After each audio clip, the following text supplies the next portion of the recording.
to another long-awaited episode of Cross-Site Chatter. We know you missed us, and we're sorry it took this long, but, we got a lot of stuff going on. Jobs and babies and, food, like Brian's got right now. Yes, food and babies. Cross-Site Chatter is, of course, where Average Joe Gaming and Dullard TV get together, as well as anybody else who wants to join. Feel free to, send us a message and say, hey, what's up? Let me yes, Steve, this means chat. You. Yeah, Steve. Means you, Steve. I'm Austin Clark. I will be the host today. We usually switch out hosts every now and then. To my left, I have Jay Barry. Woo! Down, up, left, left, A, right, down. This is Prophecy the Prophet with Dullard TV. Yeah. Stuff. Words. Apologize that we haven't done this in a long time. Guys got babies. I got older babies. Older babies. Babies having babies. Sad thing. You did a pretty sweet Nature Box unboxing that yes. Me and Allison watched. Why, thank you. Yeah, I gave it a thumbs up. It was pretty awesome. I watched the entire thing. Aww. It made me want to try it out. Those jalapeno cashews sounded delicious. I am really surprised that I like the snacks because I usually hate things that are good for you. Like I actually they make me sick. Yeah.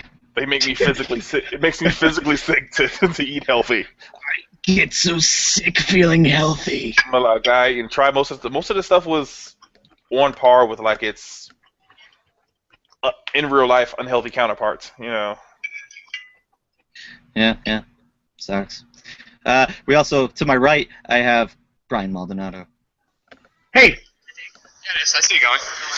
What's up, everybody? This is Greg Miller from IGN.com and KindaFunny.com. You're listening to The Average Podcast. So, have an average time or whatever. Beyond! Thank you. And to the back of me, I have Greg Miller. Where'd he go? No, he left. He just wanted to promote Average Joe Gaming real quick. The Average Podcast every Monday/Tuesday on Average Joe Gaming. Or whenever it goes up. Or whenever it goes up. It was up by Tuesday this time. It's been pretty consistent. It is most of the time until it goes up on a Tuesday. But I was really looking forward to it on Monday. I'm sorry. I was really sick on Monday, so. Cocaine's a hell of a drug. Yeah. But it's up, so go ahead and download it to your iTunes or whatever. Your droid, because droids are better. These are the droids we're looking for. Yeah. Pay me money. Droids don't have Crossy Road, so. That is so upset because I've been hearing so much about this game and I want to play it so bad. It'll come eventually. Do we even have 3s yet? I think so. I don't know. I know Xbox has it, so we gotta have it's gotta be on if Xbox gets it, it's gotta be on Android. But yeah, I almost bought an iPad to play Crossy Road. You wouldn't be wrong about that decision. That's a bad decision. Game of the year. You heard it first. I've been listening. I've been hearing it. Everything I listen. I've been taking in non-mobile gaming stuff, and all they talk about is Crossy Roads. Everything I listen to was talking about this goddamn Crossy Roads. I can't play it. I don't even know what it looks like. I just want it. I just want it so bad. It's pretty fun, but I do think it's kind of getting overhyped. Because same thing, everything. That's why I'm playing it, because everything I listen to, people are mentioning it, and it's Frogger, but isometric view with cube-shape art. Oh, that's that game that didn't you post something on Facebook about it? I do know what it looks like at least because I saw that. I did see that. Yeah. Yep. It's fun. It's addicting, but I think it's getting way more hype than it deserves. Anyway, we're not here to talk about mobile games. Yeah. No mobile. Ooh, no PlayStation mobile either. No mobile at all. No mobile. We're here to talk about the Sony PlayStation, the brand of PlayStation, the 20 years of PlayStation that have been with us for 20 years. 20 years in PlayStation that has been with us for 20 years. Yeah, that's what I said. Slow clap. Thank you. Thank you. So, to begin, I mean, the PlayStation originally, as most gamers probably know by now, originally was going to be a addition to the Super Nintendo.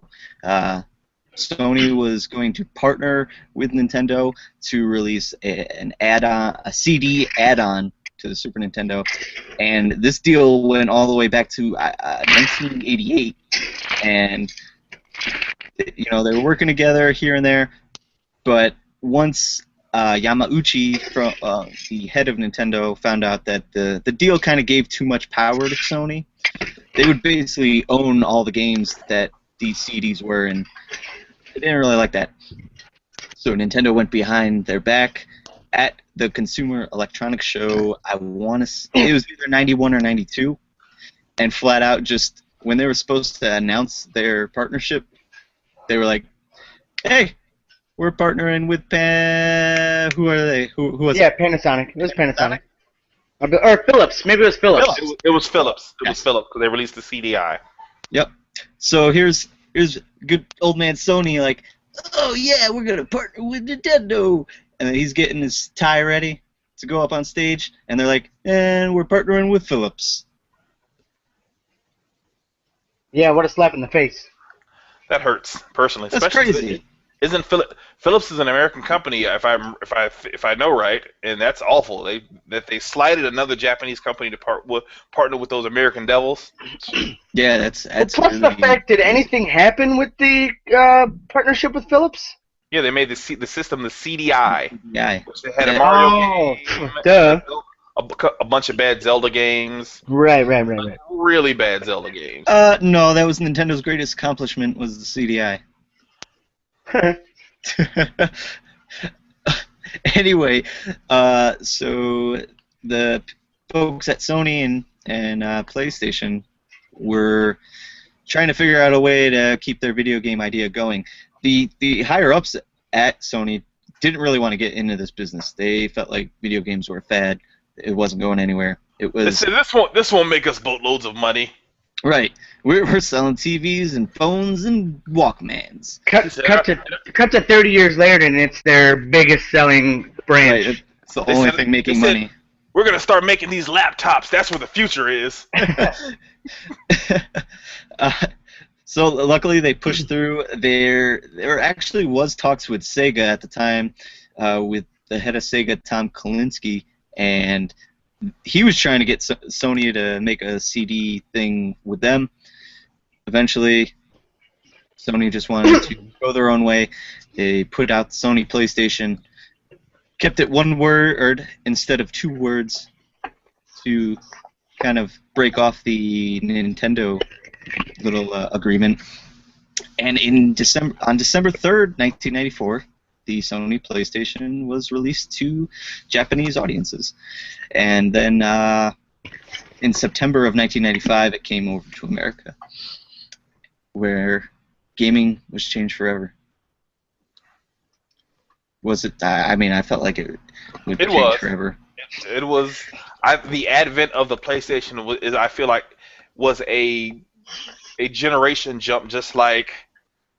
Well, now you have the digital generation jump where everything is digital, everything comes out on Steam, and it lowered the barrier for game creation.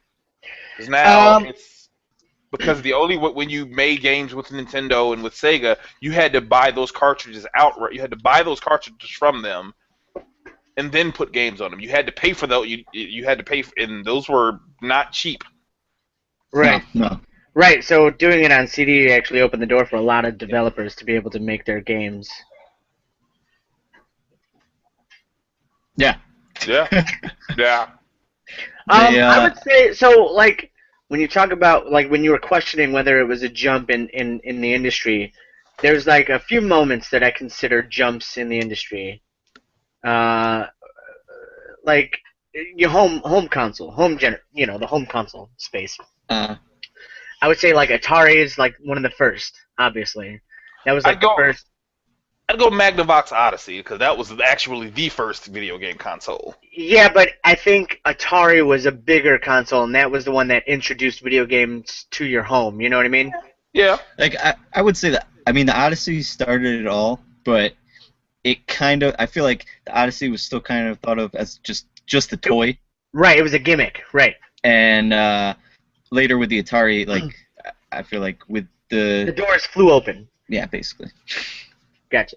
So the Atari, obviously the first one. Then the Atari almost killed off the gaming industry, and then Nintendo came out, and they made a big gamble, and it paid off, and like that was the second generation of video games, led by Nintendo, and then Sony, I would say, is the third. The first PlayStation is the third big move forward in the industry.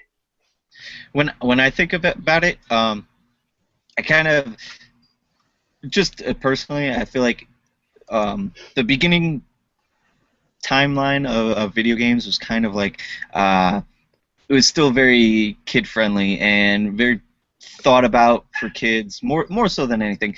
There was like Custard's Revenge and things like that were very adult oriented, but in general, it was kind of a kids thing. I felt like Sega Genesis, they were trying to push it into an older audience, but really it was like teenagers and still just kind of like punk kids, like, oh man, we're so cool. And honestly, I feel like Sony with the PlayStation, that was kind of the big first jump where they were making really large steps into like a whole new world where adults could play this and be impressed with it and not really have to look away or hide the fact that you're playing the PlayStation. Yeah. Right. It just seemed like it was maturing. It seemed like it was the big first mature step in gaming. Right. And to continue on that timeline, I would say the fourth, or am I on the fifth jump now? Whichever jump next 7. forward. Yeah, sure. I would say we'll go to the Xbox 360 for introducing an online infrastructure that actually works for home consoles. Yeah, connected everybody. Right. So I would say those are the consoles that can be credited with moving the industry forward each iteration. Hey, So, yeah. but what about the Wii U? I mean, it's good. I like it. It made gamers real. It revolutionized making people waste money. Hey, don't you talk bad about the Wii U. I'm just saying. It says the guy. I bought two. I bought one, got rid of one, and then bought another one. I'm like, I'm a sucker. So. I legitimately and this is all with past like virtual console stuff too. But I legitimately think I've had more fun on my Wii U this year than any other console, and played it probably just as much. Oh, I'll give it. It's fun. It's fun, and I love my Wii U. But that first year was awful. That's what I bought. Yeah. I bought the games at launch and realized on the anniversary of it, because it came out on my daughter's birthday, that realized that I hadn't bought a game or cut the thing on to do anything besides update it. Well, I mean, how has the first year of the other two been for you? Yeah, this first year of PS4 and Xbox One blown too. Still better than the Wii U. Because third party. Third party, right, exactly. Anyway, back to PlayStation. I mean, it started with Nintendo kind of, and now it's going back to Nintendo with our talks. Anyway, when did you guys first get a PlayStation? Like, what were your thoughts? Why did you want one? Okay, I'll go first. So I had always been a Nintendo kid. I had a Nintendo. We were one of those families that, like, when you got a new console, you gave the old console to your Mexican family in Mexico. So I had a Nintendo, then my mom gave it away when we got our Super Nintendo.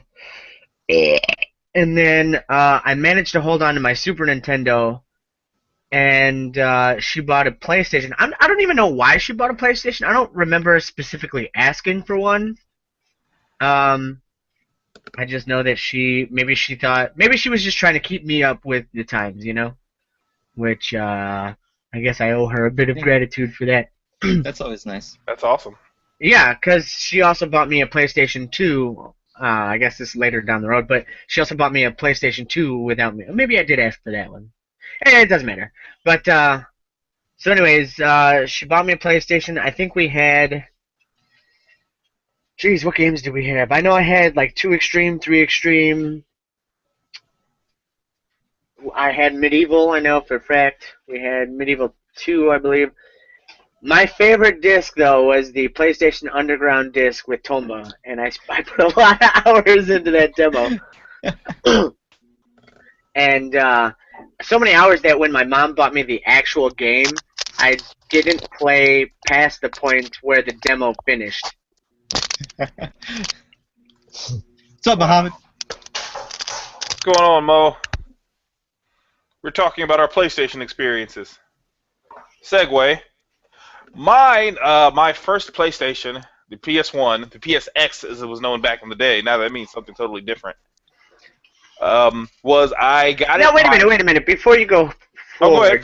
Go ahead, finish, Brian. I didn't know you They didn't name it the PSX until, like, way into its lifespan, right? I never knew it was a PSX. Yeah, I think the PS2 is when the PS2 came out. I think is when they started. No, they called it. They named it the PSX when they put out the small PS1.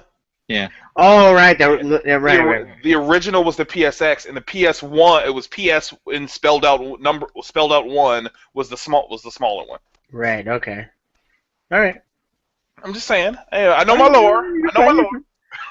I just wanted to wrap that up with my part with like Tomb Raider. Like I remember playing Tomb Raider and thinking like, wow, this game's amazing, and we didn't have a lot of money when I was a kid, so like most of the games that I played were borrowed from other people, my sister's boyfriends and stuff like that. So I played like Sub-Zero. Anthologies? Yeah, Anthologies. Oh, my stomach. Yeah, I love that fucking game. Oh, yeah. So good. That game is awful. Crash Bandicoot, all the typical like PlayStation staples, I think. Well, I mean, I don't mean the Sub-Zero anthologies or Mortal Kombat anthologies is a staple, but like we had, the Crash and the Spyros and the basic stuff too. Yeah, that's what said. Road Rash. We had Road Rash too. Well, you had to have Road Rash. Road Rash was a killer app. I didn't have Road Rash. That's why I cried myself to sleep. Aw. That's what'll happen. Yeah, so how I got my PlayStation, there was this gentleman that my mom was dating who wanted to impress her or, try to win her over by winning us over. So he bought me a PlayStation. That's the worst. Those are the best. Like a couple months after it launched. Like it was still really early. It was still 1995.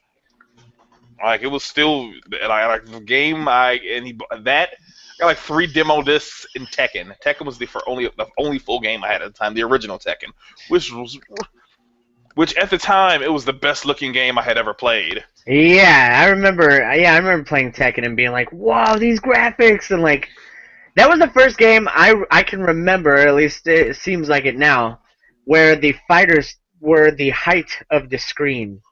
Yes. Yeah, definitely. I love the whole martial arts thing that you could do with Lei Wulong, dude. Especially how he evolved over the years too from that. But he was like the most awesome character to use. Like he was like a legit kung fu dude. Yeah, he was pretty cool that way. But I had the initial PlayStation, and then until I kept it and bought a bunch of of course the staples had your Spyros, your Crash Bandicoots, your Tomb Raider. I've had a Street Fighter or two, until it broke down on me. Like it stopped reading discs. Oh no. And I traded it with this kid that I went to school with for a pair of shoes. I thought I was getting over on him, and he thought he was getting over on me because the shoes were way too small for me, and the PlayStation was broke. So we essentially screwed each other. Like, my mom made me get it back, but I'm like, it was broke. Like, it had no functionality at that point. So did you get a new one? No. Awesomely enough, I got it back and it worked. This kid was a really shiesty kid. I'm sure he went to someone's house with a PlayStation and swapped them out. Right. Like, so, I'm sure. Did you have a DualShock? No, it didn't come in. I had the old. So you never owned a DualShock until PS2 then? Oh no, I eventually got one later on. Okay. When I got the PS1, the smaller one, when I got one of those. That's why I jumped into the DualShock. But yeah, I didn't have a DualShock a long time into its life. I think I had 2 PlayStations. I think I had one that had the regular controller, and then I think we got the second edition that came with the DualShock. Because I know I had both controllers. The PlayStation 1 is probably the system I broke the most. I don't know. Maybe my mom stole PlayStation for all I know. She was just stealing PlayStations. Yeah, I mean, it's possible. She had somebody making them in a sweatshop, and she was just bringing them home.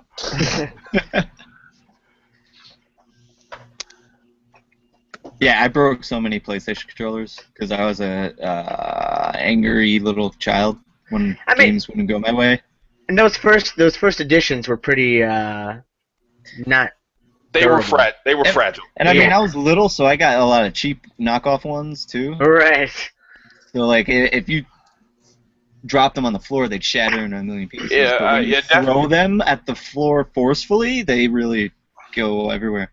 They actually melt like Michael Jackson's face in that one video. Like they just. What video does his face melt in? I can't remember the name of it, but if there's a video, his face melts. Well, it was, are you talking about legit Michael Jackson video, or are you talking about, like, the 1984 commercial? I don't know. No. And actually, I think it was, I can't remember, it was one of his videos. I'll look it up and give it to you at some point.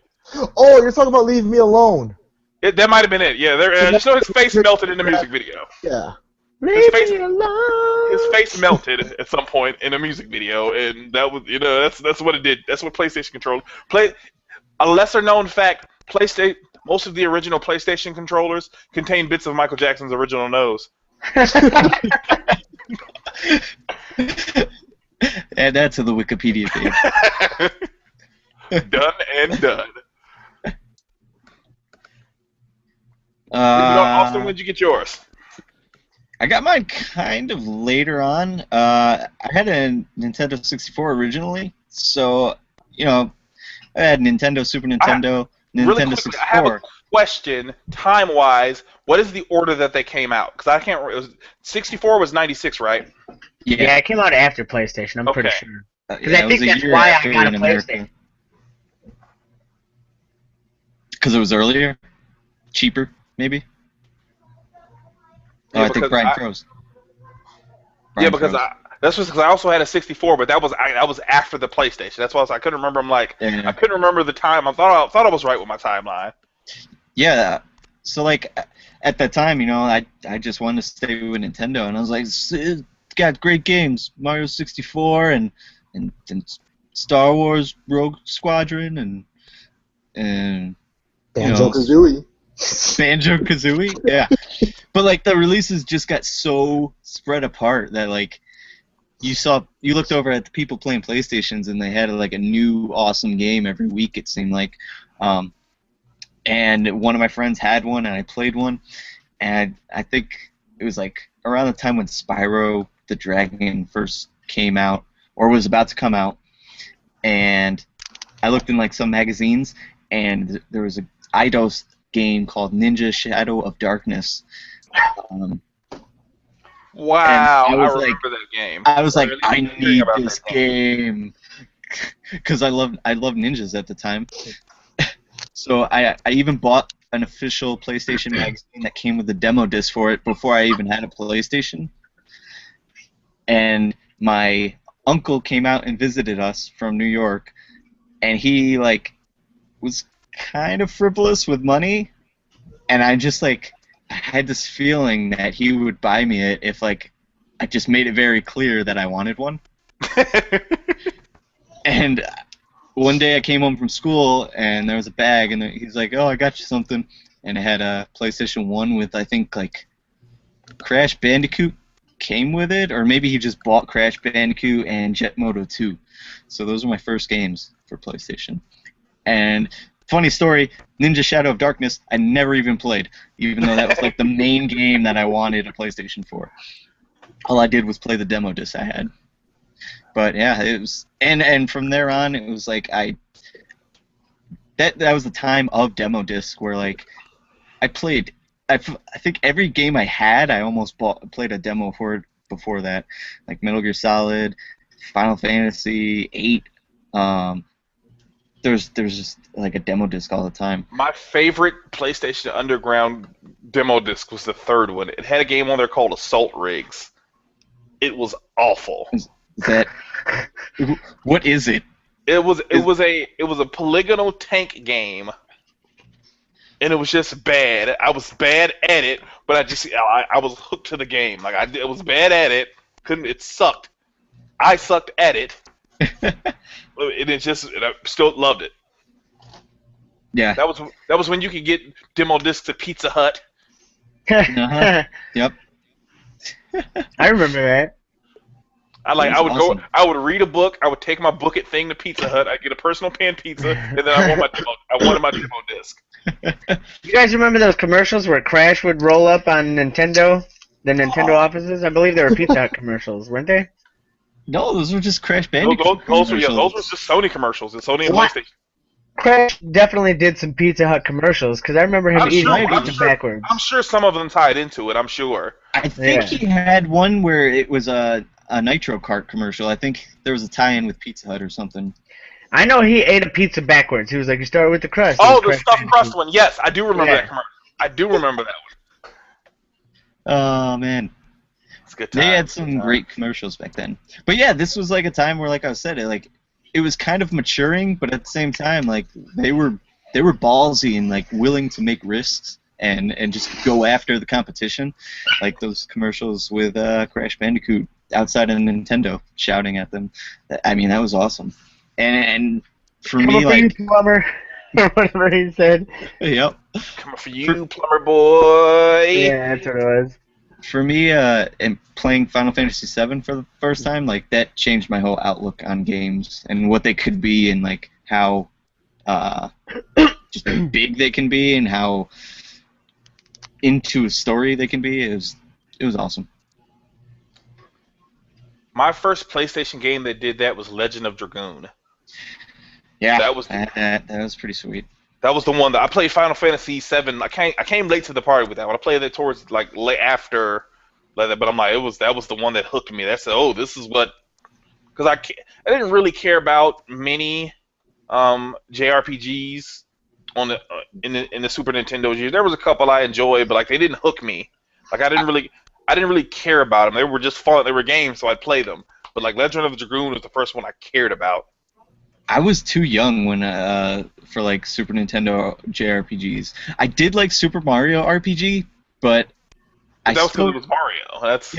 I still remember renting Final Fantasy III on Super Nintendo, taking it home, and being like, "What the fuck is this? Like, I can't move my characters. I have to go through all these menus. This is horrible." And then like still is. Nope. No, probably like 4 years later, I played Final Fantasy VII, and it was amazing. Nope. No looking back. There you go. All that mana, those healing potions. Oh. HPs and MPs, and yeah, that stuff. That good stuff. Buffs. I can taste it. Mo. I can taste the Buster Blade. No. When did you get a PlayStation? I got I got mine late as hell, man. Actually, yesterday, I just picked one up. I heard about it. I didn't realize that after the PS4 came out that there had been 3 other iterations prior to it. He thought that the 4 stood for all. PlayStation for all. Yeah, when the PlayStation came out, I had just gotten my first Sega Genesis. It was when Funkoland was still around, and I was all excited, and the PlayStation just come out, so we went to Funkoland, my buddy PlayStation, and I walk out with the Sega Genesis. I'm like, hell yeah, I'm king of the world. I never got to play that Sega Genesis. What happened to it? We took it home, it disappeared, and I never saw it again. But like 3 or 4 years later, I want to say it was like 98, probably like 97, 98. It was for that Christmas I actually finally got my first PlayStation, and I had no games for it. I remember hooking up the red, white, and yellow through the VCR because my TV didn't have the red, white, and yellow cables in there. So I had to go through the VCR. I had to hit play on the VCR. Then I had to stop the VCR. Good time. Demo disc for a couple months. Nice. Yeah, those demo discs, man. You could get by on the underground discs on that system. Yeah. But dude, that demo disc is what introduced me to my favorite game series of all time. Metal Gear Solid. Solid, dude. Yep. I remember it was that and Spyro on there, and I could not stop playing Metal Gear. And then my buddy gave me his copy like about a year later. I remember playing that demo for the first Metal Gear Solid, and like the Japanese was so ingrained in my brain that once it came out in English, I was like, "What the fuck is this?" I was like, Snake It doesn't was so sound ingrained right. in his brain, he went to school and couldn't understand any of the other children. It made me forget all about the Japanese, actually, because it's David Hayter's voice is so ingrained in my head. I totally forgot that the whole thing was in Japanese. Yeah. Do you guys remember like having a memory card for the first time? I still have a PlayStation memory card. And how fucked up that was? I was Yeah, like, I wait, remember. Wait, where's my save? Why can't I Yeah. save my game? I was just thinking, like, I remember, like, losing games, not games, but game saves out of nowhere, like, for no reason. No Yeah. reason. Yeah, I know. I remember not saving and not understanding the concept of saving to a memory card. Mm-hmm. Like it took a night of unlocking every character in Tekken to come back the next day and they not be there. Like we stayed up all night, we unlocked every character. Then like we took out and we played Assault Rigs on the demo on the demo disc, and then came back to it. Nothing. You guys remember playing Twisted Metal?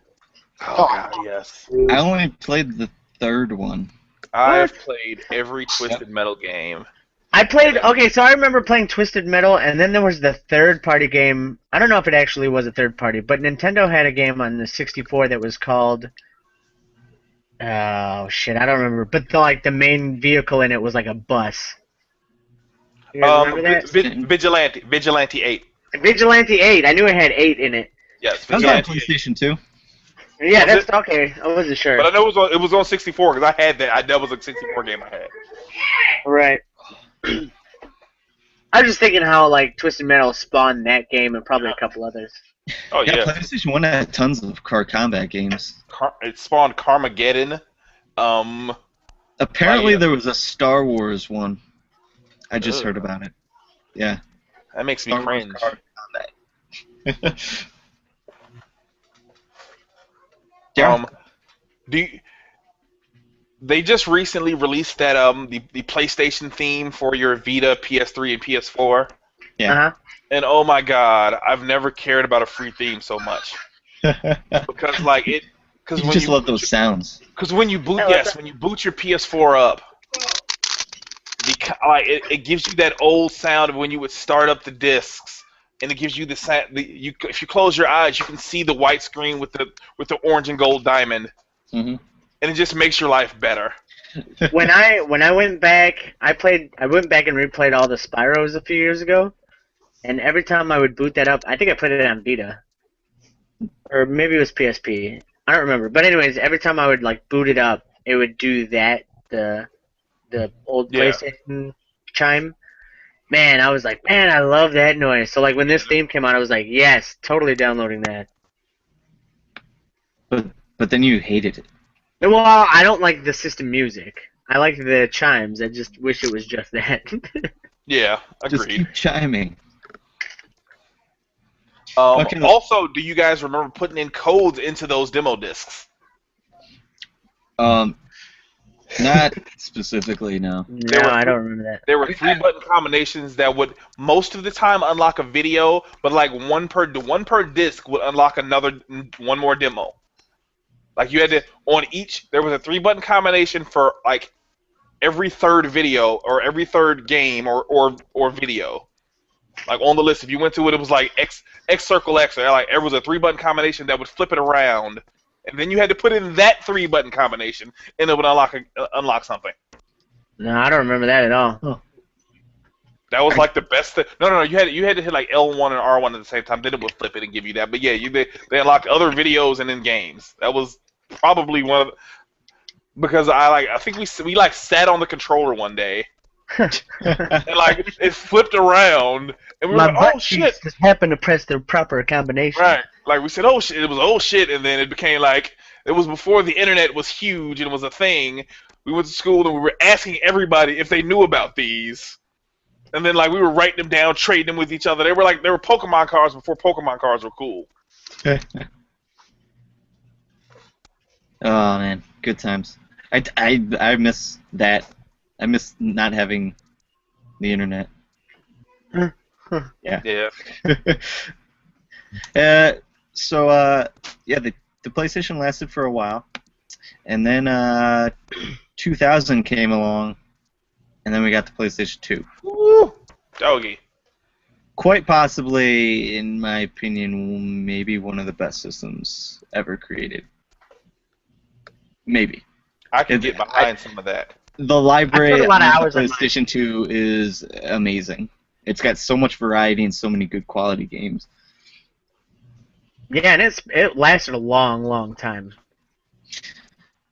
Yeah, I still got my fat PS2. It's been transported to like 4 houses since I last played it. I don't mean physically it lasted a long time. I mean, it's mine did. Yeah, mine did not. Mine was gone within, I think. Mine burned out by the time the Slim came out, and I had to buy a Slim. So I have a Slim still.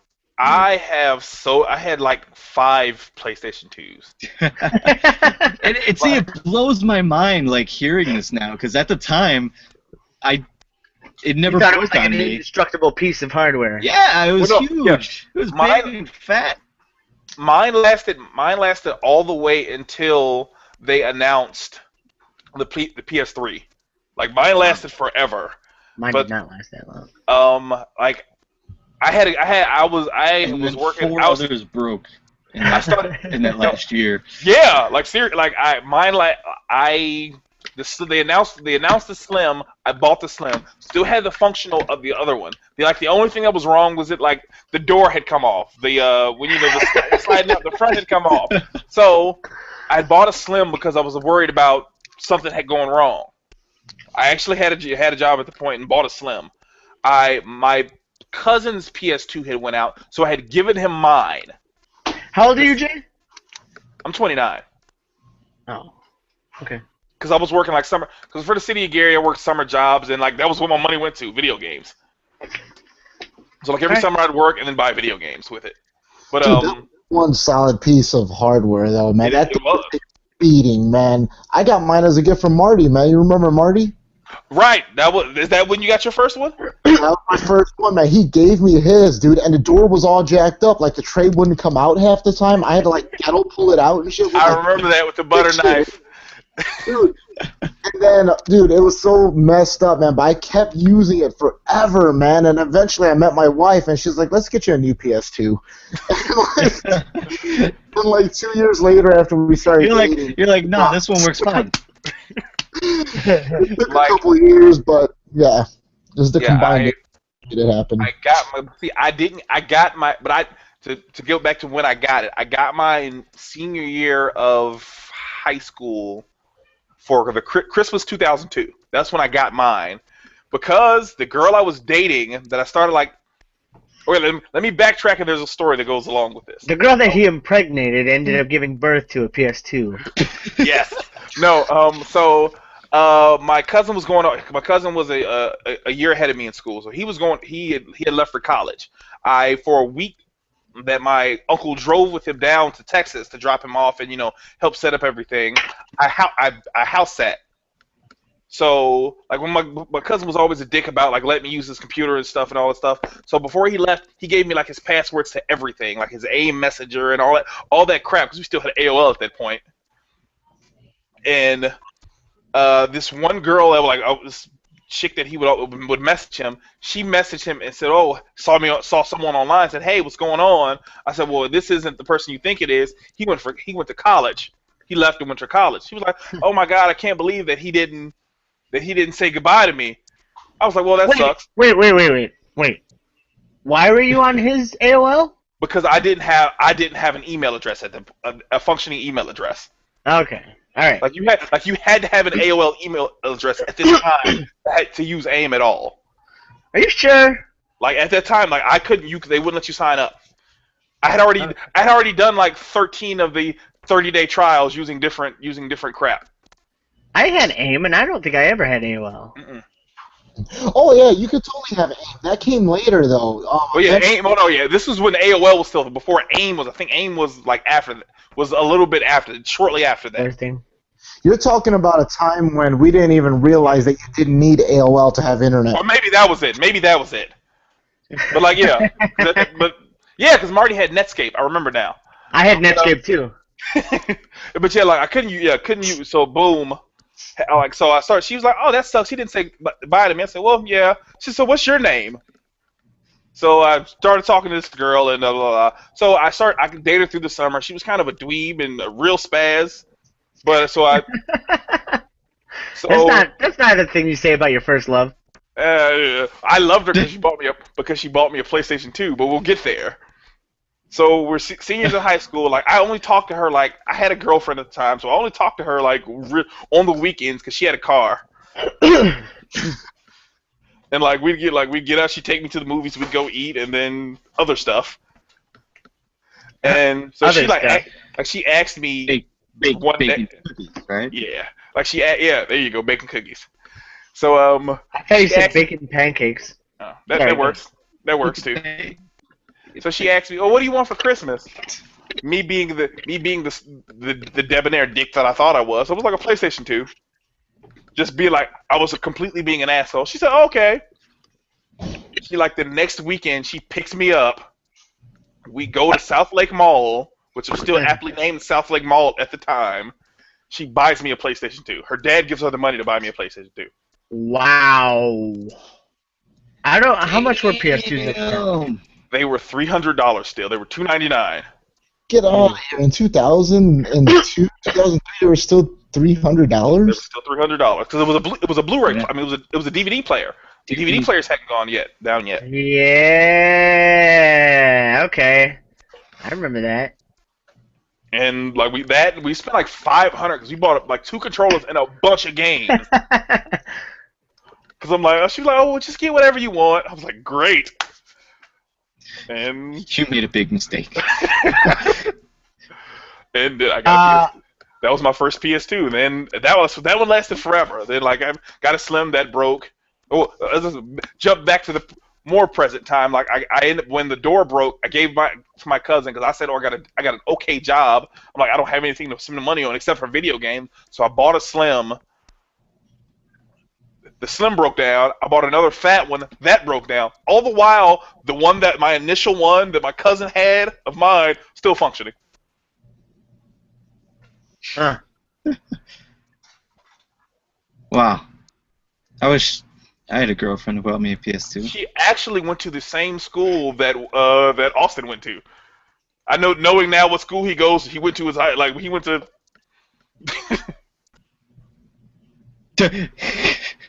Yeah, don't disclose that information. That's why I'm not gonna say what school. You might even know her. I'm just definitely not gonna say. Was it Teresa? Teresa, was that her? That might have been a friend's name. I'm just kidding. I was just pulling a name out of my hat. That actually, I don't know. I don't remember a friend, but like every time we went somewhere, her friend was always with us. So, yeah, it sounds like that might have been her name. But I didn't care because You want to know something really funny right now? You know, this third guy who I've never been in this chat before, your name is Brian? Yep. I know you. Oh, hold on. Wait. You guys actually do have some common people. Oh, we've got a lot of common people, dude. I know you used to chill with the metaphysical dudes, didn't you? Yeah. Oh, shit. My buddy Mo used to be a tribal scar. Oh, shit, dude. I just had to throw it out because I saw your picture show. I'm like, I know this guy. I'm like, what the fuck? Yeah. I was like, funny. when I did the podcast or something a long time ago, I referenced and brought them up and said, yeah, because he knows. So say, yeah, we know people that know each other. Because I brought up a friend of ours, Wito. He was like, and I'm like, fuck, small world. Yeah, that's crazy. That is a small world. But all right, back to PlayStation. Okay, so like my PlayStation 2, I got in like the first year of its run, which is probably why yours lasted so long, Jay. Since you didn't get it till 2002, you probably got one of the, I don't know, second generation or something. Yeah, because mine, I got a first generation, and I remember the first game we had, I rented. It was Ready to Rumble Boxing. Oh, yeah, Afro Thunder. Right, exactly. And I remember renting it. My mom didn't buy a memory card, so like, so we rented that and like Twisted Metal Black when it came out. I'm not sure when it came out, but both of those games I had to play without a memory card. And that is awful. Yeah, so Twisted Metal Black is not a game you want to play without a memory card. No, I think it's the best Twisted Metal. Just saying, everybody goes to 2. I think Black's best. No, dude, I had a lot of fun with Black. I think the newest one is good, but it doesn't have enough characters. I think the characters are what stand out in a Twisted Metal series, and the new one, like the fact that they neutered it of its characters, was kind of a step back in my opinion. That didn't bother me because they kept the vehicles. That was what was important to me. Like they didn't. I feel like the combat is way more loose than it's ever been in this new one. And it's just like, I don't know, it's too insane. Go back and play Twisted Metal 2 and 3, though. It has that same vibe, except it's just a more modern control. That's how I felt to me, because I remember playing Twisted Metal 2, and I was like, oh, wow, these controls are weird for a car game, you know? Like, it's something different from your standard car game, the way it operated. And then when I picked up the new one, I was like, oh, wow, this is still really different from what I remember it, but it's still... It had that modern touch to it where you could do a couple little different things, and it looked nice. The presentation was awesome. Dude, I thought the new Twisted Metal was spot on. I liked it a lot. I couldn't beat it because the goddamn campaign was so damn hard. It was like the last the boss fight for that landing was stupid crazy. I still haven't finished it. I bought the game twice. I bought it physically and then digitally. Still haven't finished the game. Yeah, it's a tough one, but it's rough. So did I mention that my mom bought it for me on Easter? My PS2? No. Yeah, so my mom bought my PS2 on Easter, which was crazy because usually you don't get a $300 console on Easter. No. But like I said, I guess she was just trying to keep me up with the times. I don't know. Maybe I was asking for it, and like I got chocolate. She didn't want to wait till. I got chocolate. Just this time. Usually we get candy for Easter, but for whatever reason, my mom bought me a PS2 this year, and it was crazy. I only got stuff kind of around Easter because my birthday was usually roughly in that area. I never got anything directly that was based on Easter. I got stuff because my birthday was somewhere near the area of Easter. Was Tony Hawk 2 on PS1 or PS2? It was on PS1. Okay. That was 2. 1 and 2 were on 1, 2, and 3. I think were on PS1. 3 I went to PS2, but 3 was also on PS1. Okay, I remember having it on PS1, and also Dave Mirra's BMX and Grind Session. Oh God, I remember. That's it, Grind Session. I bought that at what's the name of that mall that used to be in Hammond? I bought that. Woodmore.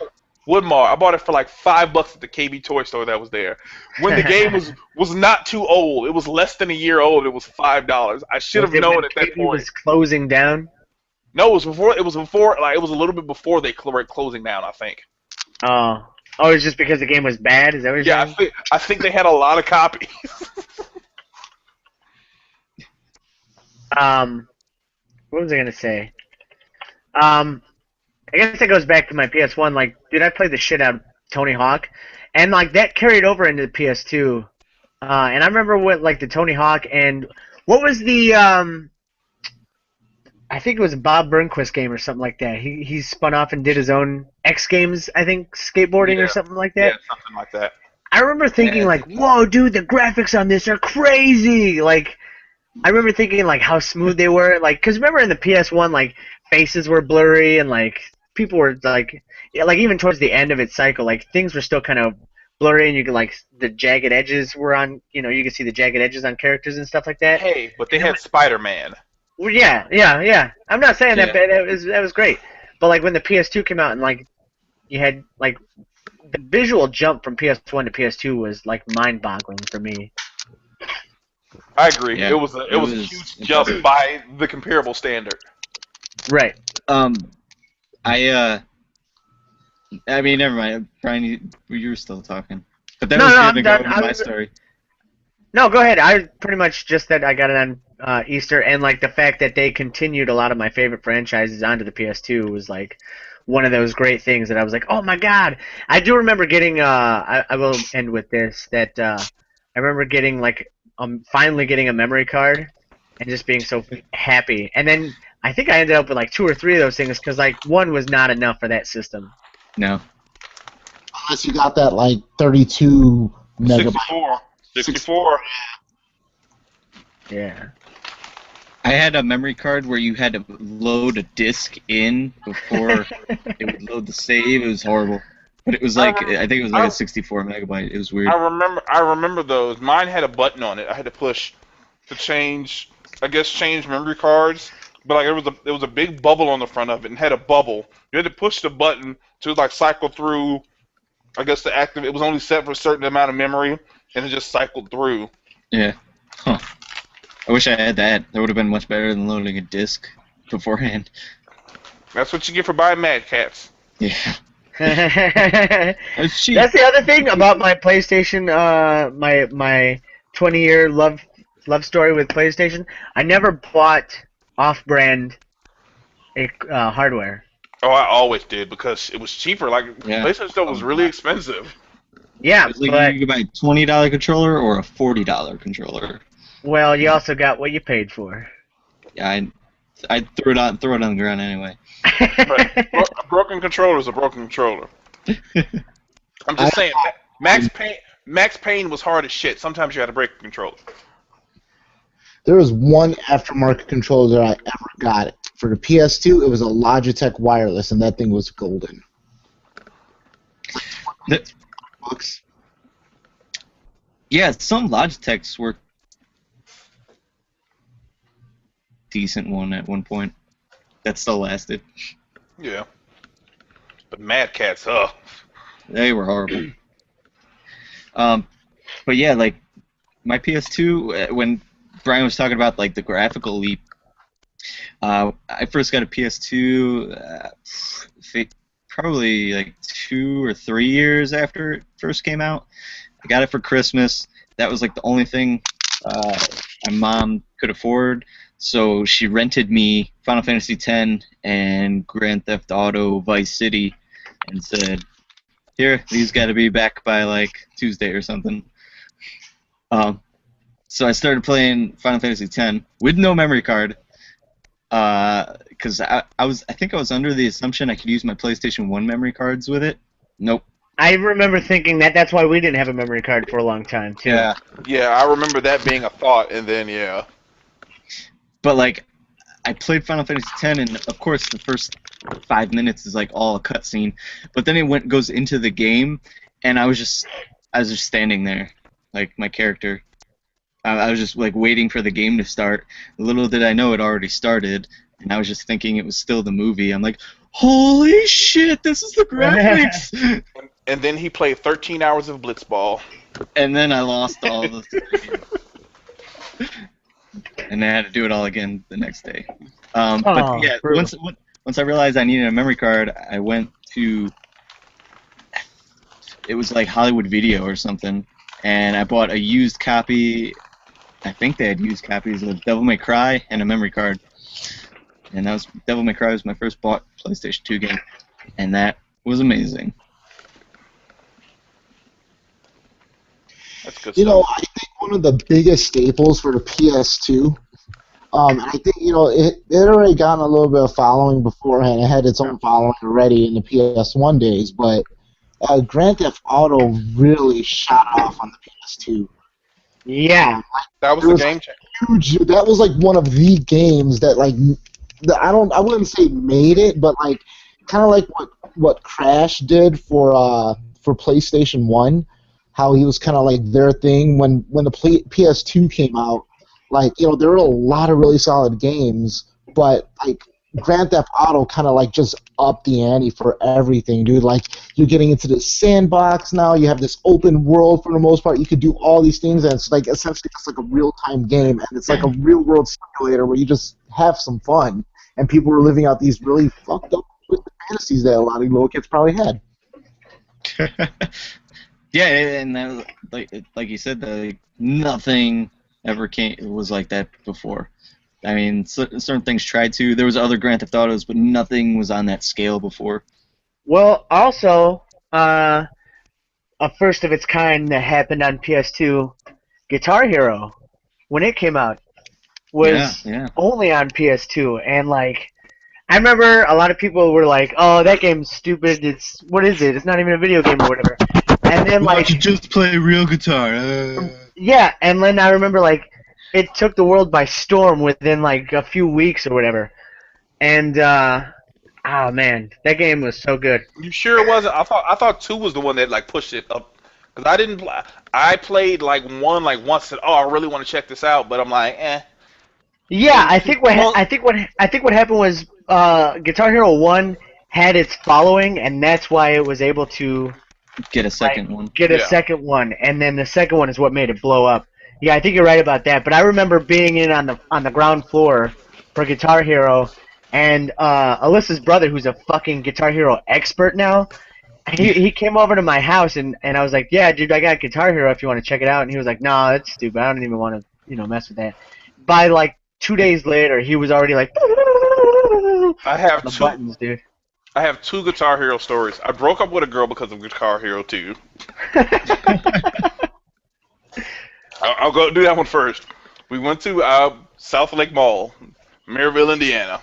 Man, South Lake Mall, and you got a lot of memories. I spent a lot of time with his girlfriends. He spends a lot of time with girlfriends at South Lake Mall. That's the place to be. Girlfriends fade. Video games are forever. Like we went to South Lake Mall, and we were just like, we were on a date, like we were walking around, and I said, oh, they got the Guitar Hero demo. I want to check that. I want to check it out because I'd only played Guitar Hero once. I was like, I like it, but I don't know. It was I sucked at it, so I was like, I check it out. We spent like 20 minutes playing it. The girl is very very devout Christian, so all of the pentagrams in the game become a huge red flag for her. She said, you shouldn't want to play that game because I don't like that game. So I continue to play the game. Like, she fusses and bitches and storms off. I finish playing the game and then I leave. Like, I just fucking left. You know, I left. So she's from Illinois. Wait, you left her there? I left her in South Lake Mall. I end up like 45 minutes after I cool down. I come back and pick her up. Like, we don't say anything in the car. There's not a word said. Like, I get her home. I drop her off, and I said, "All right, goodbye," because I knew I was never going to see her again. Then I went back. Then I ended up driving all the way back there, and I reserved. And that was the first game that I actually reserved.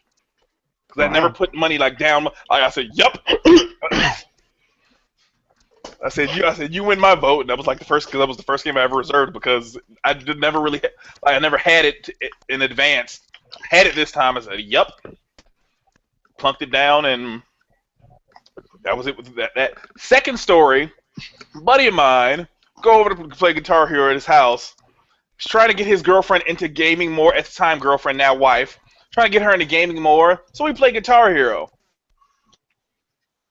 He's an asshole, and he plays his real guitar, the actual song, better than she plays it in Guitar Hero, next to her, shredding in her ear.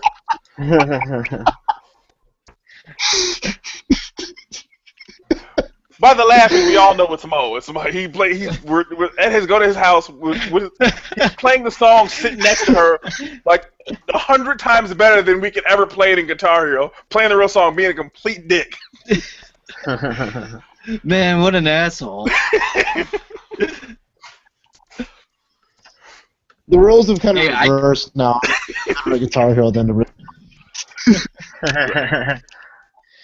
I would do the same thing though if I could play real guitar. Yeah.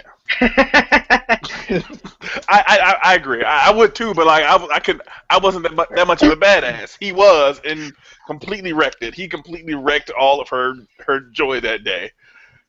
So let me ask you guys this, since everyone spent I would assume that everyone here has spent a countless amount of hours on Guitar Hero. You guys ever get the wavy effect after you play? Yeah. Yes. Yeah. Are you talking about in your eyes when you're looking around the real world and it looks like it's like scrolling down? Yeah, I got that a lot. No, I never. I check this out. My girlfriend at the time, now wife, and my buddy's girlfriend we leave them in my room to play Guitar Hero, and they're sitting on the floor just jamming out, and we leave them for like 45 minutes because we had to go take care of some stuff or whatever. I don't know what we were doing. We come back, we're hanging out upstairs. All of a sudden, I hear them both freaking out, like real crazy. They're like, "Mo, get down here! Mo, you need to get down here really quick!" I'm like, "All right, what's going on?" So we come down. It's me, my buddy Marty. We come running down the stairs. What's going on? The floor is moving. Also, the insane amount of LSD that they were on. Yeah, I was about to say all that acid was a bit of a help. It just blew my mind because I'm sitting there looking like, what the hell is wrong? What do you mean the floor's moving? There's something under the floor, and they're like dead serious. There's no like, they don't think that's the video game or anything. They're like dead serious, locked on, like, holy shit, there's something in your floor. We need to get the fuck out of here now. Tremors. Tremors, exactly. The people under the stairs. Yeah. Yeah. PlayStation 2. Yeah, good memories. Yeah. So let's talk about that. Since we're hitting all the PlayStation consoles, PSP, who had one? Who was a sucker? I had one late in the game, real late in the game. Yeah, I had one too. I had one. I had, again, several. Will has several. Of course you did. Of course Will did. I still have one. You rich black people and all your money. Like I was supposed to say, like I started working. Like I didn't like everybody smoked cigarettes and drank at a young age. Like I didn't like any of that stuff. I was like, give me games. That is what I want. That's your drug of choice. Right? You always say that. It's still agreed, but it's still. I realized like I had an epiphany a couple years ago, and I understood where it came from. Early on, like I was doing. Like, I can't remember what grade I was in, but I was doing shitty in school, and my mother made me collect all the systems, and we threw them away. I talked about this. So, all Nintendo, Super Nintendo, Sega Genesis, Sega 1 and or Sega, because we had like two Super Nintendo, Sega Genesis. Who knows that? We were dead broke, and I couldn't picture throwing them away, but it happened. Like I said, okay, we threw them away, and then I said, I'll outsmart her. Well, I'll go to the dumpster. I'll go to the trash can and get them. She was smarter than me and got them before she went to work. Ooh, that lady. Just with that, like, and I'm sure she went and dumped them somewhere, but like, and that was it. Like, so from then on, so when I could spend money, I was like, I'm buying them, and nobody can stop me because I paid money for them. So did she break your heart that day? Oh yeah, several times in my life, but that was the big one because that was the. Don't worry, I'm working on getting her back for you. What? His face. Oh, by the way, she says hi, Brian. Hi.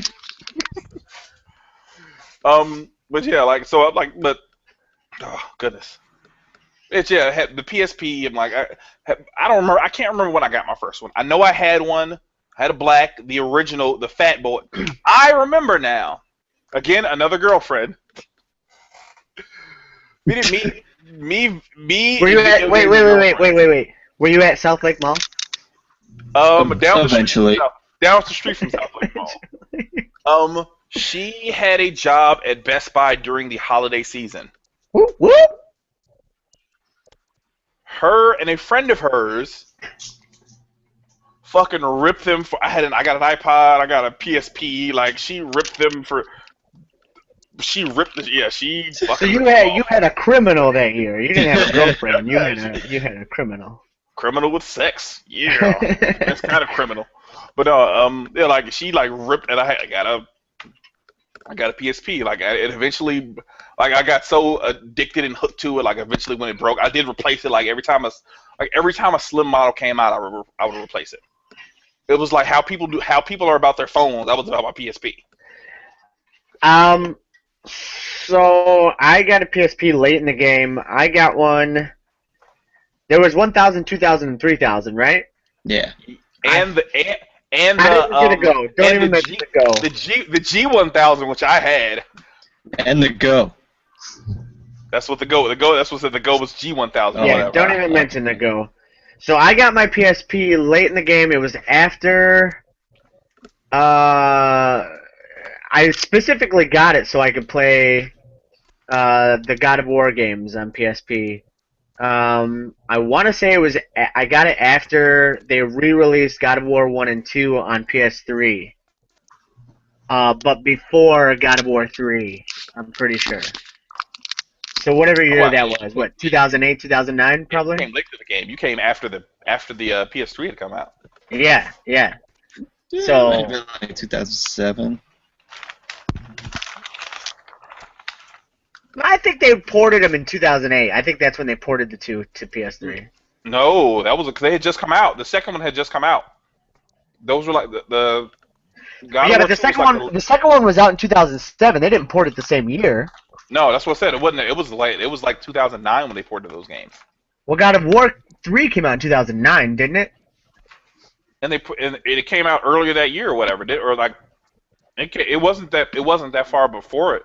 God of War 3 came out in like March of 2009 or 2010. It did come out in March, so it was 2009. No, God of War 1 was like November before that, so I think it was 2008. Yeah. God of War 3 was March 2010. Yes. Oh, so then I got mine in 2000. Okay, so then I got my PSP in 2009 then. Jeez. So yeah, I was really older. Still holds up, I guess, but. God of War 3? God of War 3 holds up magnificently. Yeah, so it still holds up. Yeah. But anyway, so like when I got my PSP, obviously there was a whole library of games. I remember when I met Austin, he was always playing his PSP in the hallway at Purdue. And which is weird because like I barely played that thing. only when he was supposed to be learning. Yeah. So he played like I remember he was playing. He's the person who introduced me to Patapon. Yeah. That old Greg Miller joint.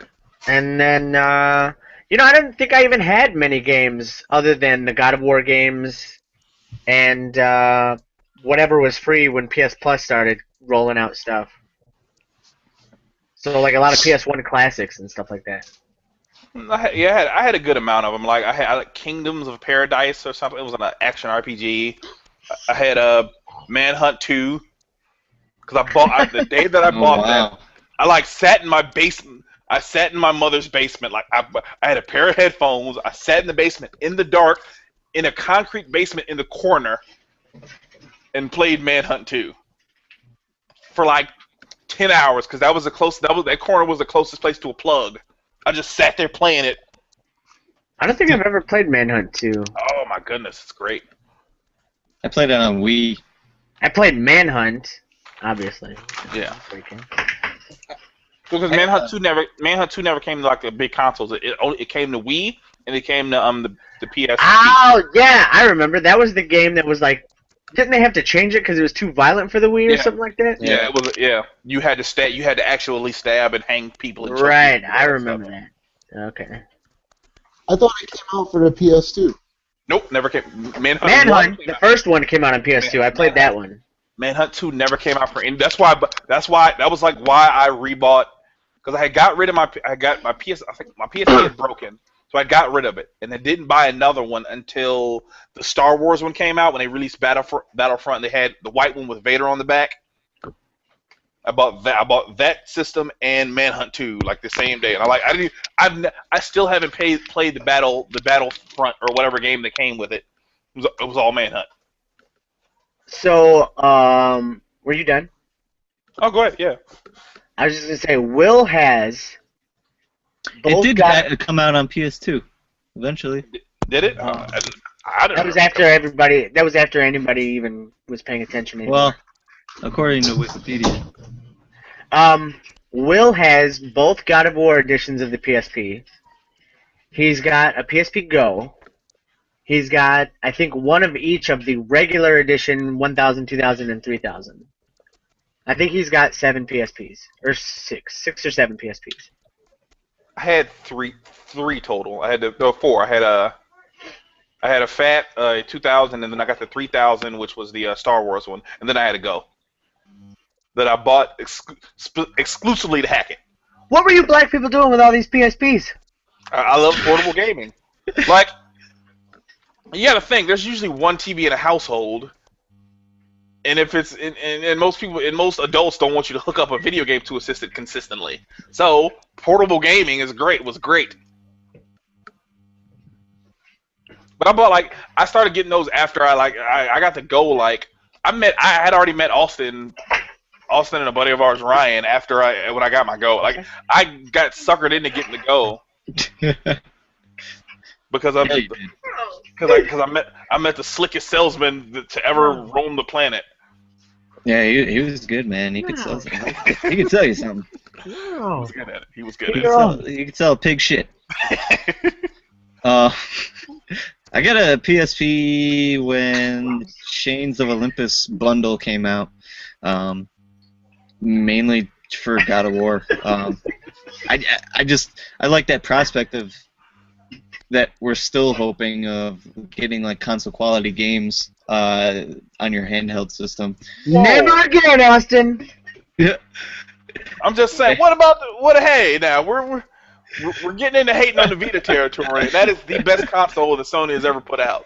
Except for it doesn't have any games except for what came out in the first year.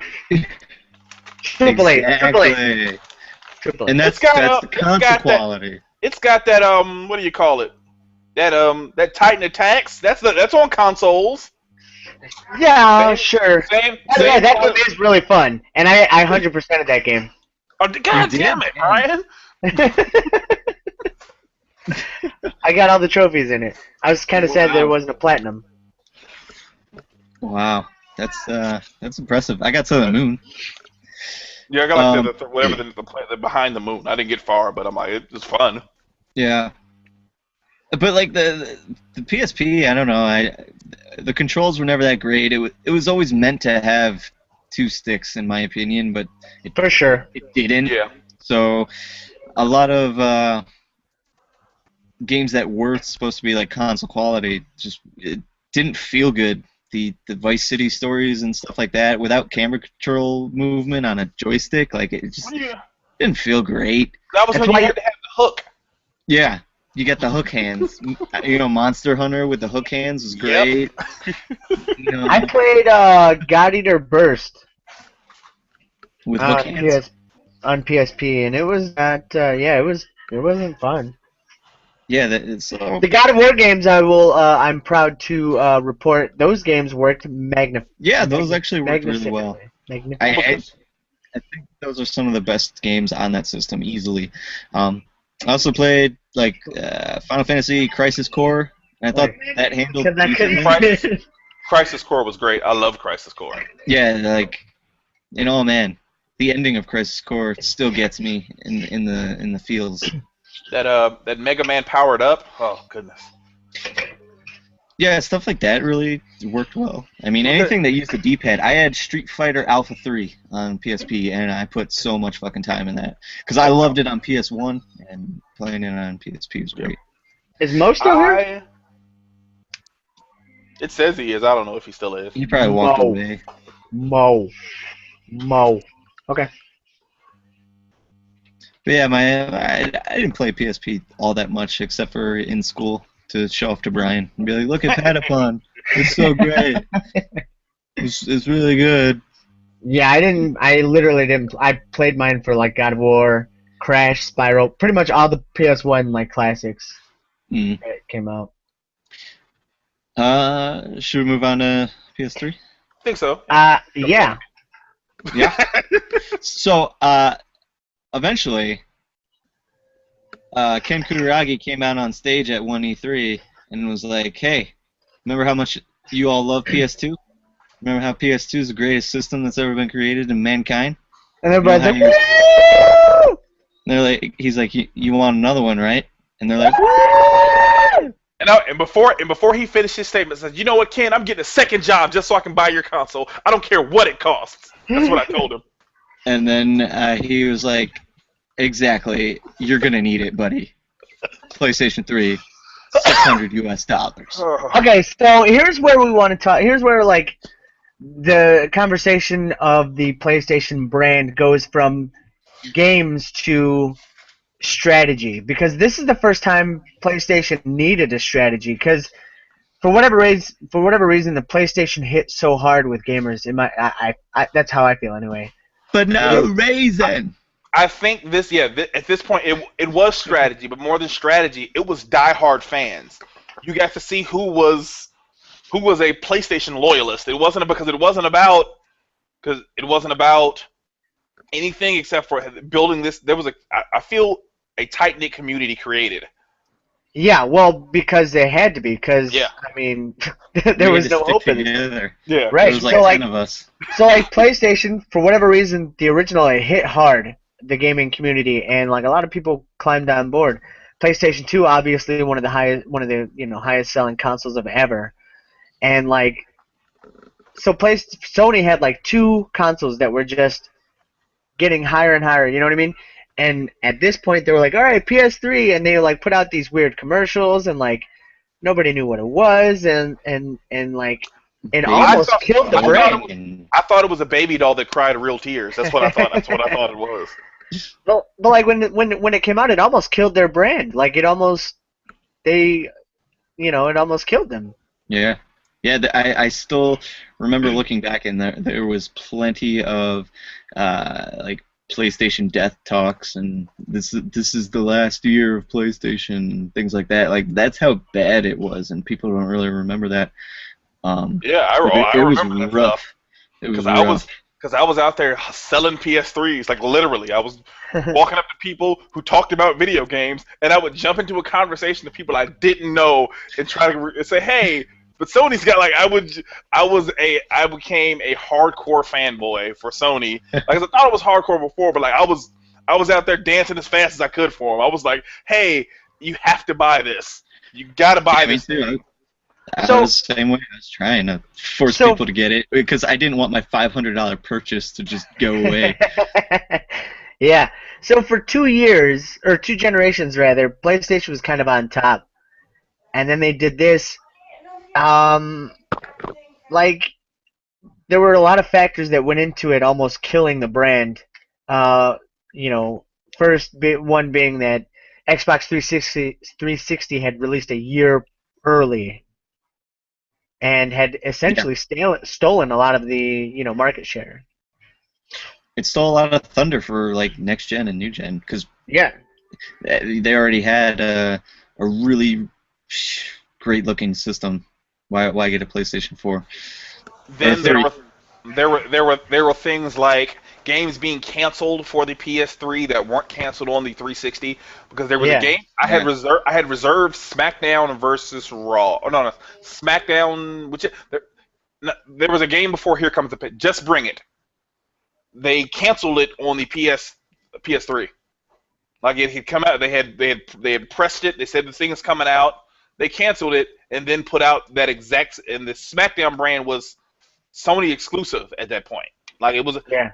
Like Xbox had Raw. Raw, which was a shit game, by the way. But like they had, like if you're a wrestling fan, like SmackDown was the premier. Or if you couldn't play No Mercy anymore, SmackDown became the premier brand of wrestling video game to play. If you couldn't get it, like I was getting a PlayStation loyalist, and said, "Oh nope." Like the day before it came out, because I was going to finish paying on my copy. I said, "Oh no, it's been canceled." Dang.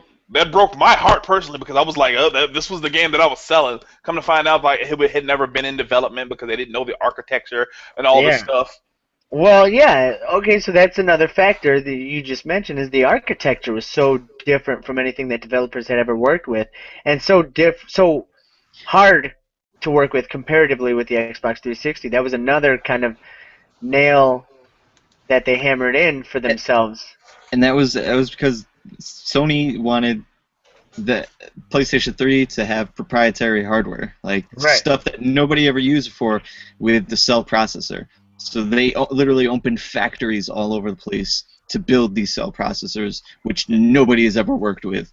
And they were like, hey, you want to put 17 layers of paint on a wall behind one pair of black that nobody ever see? The cell processor can do that. Right. Yeah. I remember that was their tech point. They said, "Oh, you can put 17 layers of stuff and it'll run just as smooth if there was one." So why would developers just do one? Right, exactly. So for like 3 years of the console's life, there were games coming out, third-party games that were coming out for the big two, that looked like shit and ran like shit on the PS3 because developers hadn't learned how to work with the technology yet. Like 3 years, like that. Yeah.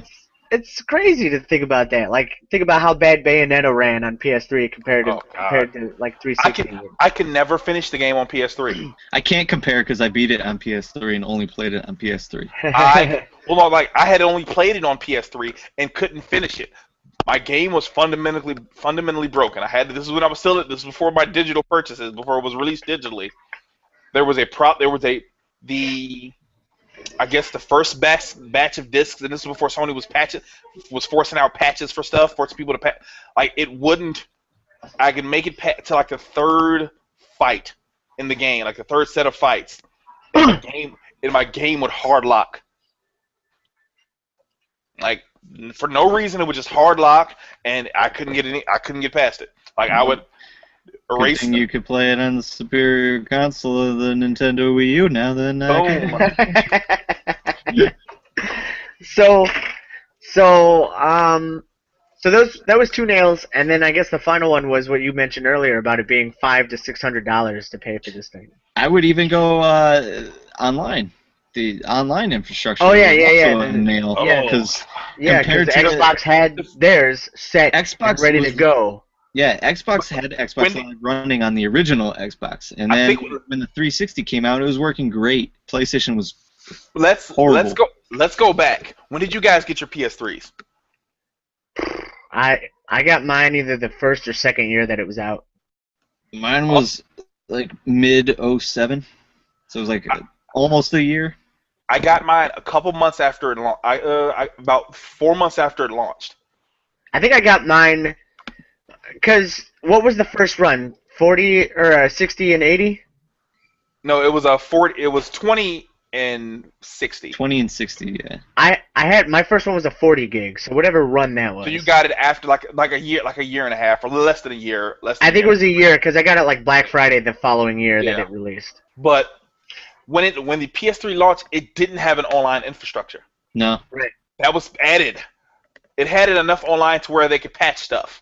But it didn't. Right. There was no online store. Like the first game was Super Stardust HD. That was the first game. That was the first game for their store, and was it Super Stardust or was it Flow? I thought Flow was the first one. No, Flow wasn't first. It was either Super Stardust or what's that other game that's kind of like it? No, it was Super Stardust. Shattered. or Shatter, but no, it was Super Stardust. It was Super No, Stardust. it definitely wasn't Shatter. Shatter was years after. Yeah, and great. Shatter is so great. Shatter's awesome. But yeah, like, Austin, remember when I said I didn't play Shatter? I played it on your system. Yeah, you did. Yeah. I didn't think about it until after you asked me. But yeah, Okay. like that's what say like like having that infrastructure and how Brian talked about it earlier of how Xbox changed the game with that thing. Like PlayStation didn't even have it. This huge thing that was very important. That was very important to the evolution of systems. So they said, "Hey, we're not even going to support it because it's obviously not that important." How wrong they were. Yeah. Hey, Ridiculous. Jay. That being said, though, what? Go ahead. Flow was February 22nd of 2007, and Super Stardust HD was June 28th. So Flow was earlier. Flow was first, huh? What was the first game? Because there was something else. I think Flow was. I really do. I think Flow was because I remember my friend said that he bought it on the PSN because it was the only thing available.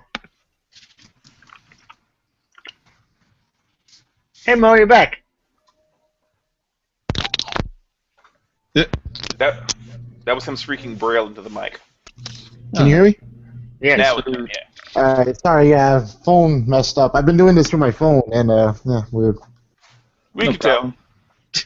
I've done it through my phone before. And we gave you shit for it, too. Yeah. So we've been talking about all the bad stuff about PlayStation 3. What was like your coming around point, or what were you holding on? Like I was actually. What were you championing? That was like, no, this is gonna be good. This is still I good. was actually gonna bring that up. Like we've been talking bad about PlayStation, but like it had its merits. First of all, it was a Blu-ray player, Yes, sir. right? Yeah, that's what sold it. It's Yeah. a cheap Like Blu-ray player, that too. was one of the main reasons I wanted one because I was still playing my PS2 for the longest time and buying DVDs, and then I was like, you know what? I want a Blu-ray player now. I'll get a PS3, and I never looked back to fucking DVDs after that. But so there was the fact that it was a Blu-ray player, and then like the fact that even as I mentioned from PS1 to PS2, like from PS2 to PS3, a lot of the franchises came along, came across. Guitar Hero came across, Tony Hawk came across, Grand Theft Auto came across. You know what I mean? Like everything moved with the system, even though all that shit was on Xbox now too. For me, there was nothing on Xbox that I wanted, and on PlayStation there was, I don't think I actually played any exclusives for a long time after PlayStation came out. Now that I think Guitar about it. Hero. You played Guitar Hero. I did play a lot of Guitar Hero, but I mean, like I said, that was available on Xbox One too, so. Or not Xbox One, Xbox 360. So I don't know, I guess. What? What about Uncharted? That was a pretty early release for the PS3. Dude, honestly, I didn't play that game until like a year or two ago. The original, really? Yeah. That was definitely something I championed. I was like, Oh yeah, as soon as Uncharted. I Yeah. saw the first screenshots and stuff, I was like, fuck yeah, this game's gonna be amazing. I will tell you guys what I championed the most. I championed game sharing. I had my cousin, two of my cousins, and a couple of my buddies. We game shared. that was my hey. Through accounts. I got what you're saying. Because at that point you could have five. You could share up to 5 accounts. Right. Like we. You know what I championed more the hardware than I did any of the like software. Like I was like, well, it's got a Blu-ray player, the controllers. You don't need to fucking keep putting new batteries in them because I hate using AA's or AAA's. That is like my least favorite thing of anything. I can't understand why. Is it Xbox One? Do they use batteries still? Yep. Batteries. Yeah. Xbox One and the Wii and the Wii U, they all use batteries, and I'm like, what are you guys thinking? Why not just put rechargeable batteries in the controller? I hate it. Doesn't. Oh, I mean, doesn't? not the gamepad. Oh, that's right. The pad is. Yeah, I forgot the pad. Well, no, he said the Wii. Wii at that point it was Wii. Right, Yeah. the Wii. Right. So like, The batteries. Yeah. that was one of the things that I championed, that the fact that the controller used rechargeable batteries instead of double A's that you had to put in. You may be spending like $200 more, but you're gonna be spending that much in batteries. Right. You got an Xbox, so. I always brought up the fact that the PlayStation Network was free, and you had to pay $50 for Xbox Live. Yeah. Yeah, that was the bullet point. Yeah. I always I just thought that the PlayStation had more stuff that wasn't that wasn't just gaming that it could offer than Xbox 360. In a way, it was. It's so crazy to think saying it because of the price tag, but after the price tag, it felt more like consumer friendly in a way. Yeah, I felt like it was easier to work with, friendlier to yeah, for sure. It didn't put ads on your home page when you logged on to the console. When you were paying for your online, then they still stuff you with ads. Yeah, they didn't do that. Yeah. That's so funny that you even say that PS3 was a much more consumer-friendly device, because if you look at it right now, like PS3 did kind of like everything, and that was even their slogan for a while. When you look at like everything, yeah. It only does everything. Where you look at where they're going at now, dude, it's kind of like Microsoft is taking that approach. And you can clearly see that Microsoft's ultimate goal is to get just in people's houses, not necessarily just into gamers. Things. Whereas no matter what, even though PlayStation, they were still releasing the quality games, and games were still their heart. Well, that's because they're in the exact opposite situation. Sony they've been put back in the position they were with the PlayStation 2, actually in a better position, I think. And that third console curse is real. People don't like it. They're like Nintendo with Nintendo, Super Nintendo, and then the 64.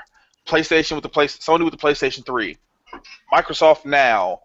Sega with the Sega CD. Like, that's real. That thing really exists. That means console developers never make a third console. Get out of the game. Right. Or make a third one. Make a third one, and then immediately make a fourth one release the fourth one the next day. But like how Nintendo did with the DS, they did the same thing, I guess, kind of, when they went DS and then DSi, and then even though I guess kind of DSi didn't do too. Oh no, well, DSi was their #1 seller, wasn't it? Out of that line. The Light was. Well, I'm sure it was a DSi, but that was because of Brain Age. Anybody Brain Age is a great game. Like anybody can play Brain Age. But back to PlayStation, like after games started coming, because it took a while for games even to start hitting the PlayStation, PS3 rather. After they started coming out, like you had. Even though I hadn't played them, I knew that they were good because they were like critically acclaimed games, you know.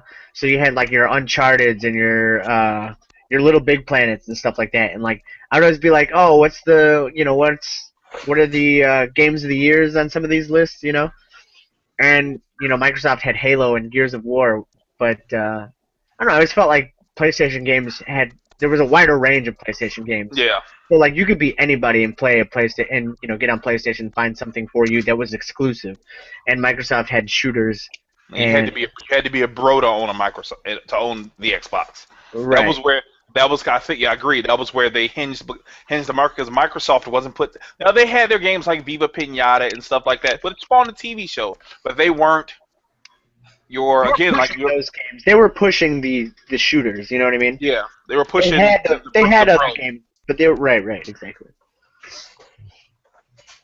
Awesome. Yeah, but I mean the other games didn't really sell too well. I mean they didn't let Xbox 360 launch with Cameo or something, and like that was shit. Yeah, but launch lineups aren't what they used to be. Like launch lineups for like the. I don't think they ever were really that great. Well, Nintendo until the Wii U had the best launch lineups. Like 64 had 2 games. Yeah, but Mario 64 was one of them, wasn't it? But 50% of those games are one of the best games of all time. Yeah, but then you play that for 3 months, and then you're still waiting for the third game to come out. I don't know. But you know what? You didn't need it. You didn't need it. Like you didn't need any more games than Mario 64. You still don't. Let's be honest. I can agree with that. Like there's Mario Kart 64 is pretty good. Smash Brothers was good on 64. Revenge. Everybody forgetting about like the greatest wrestling game ever. No. NWO Revenge. No Mercy. No Mercy. No Mercy for sure is the best. For sure. All right. First of all, yes, I agree with you that No Mercy was the best. However, if it wasn't for WCW NWO Revenge, I don't think No Mercy or WrestleMania 2000 would have even came out.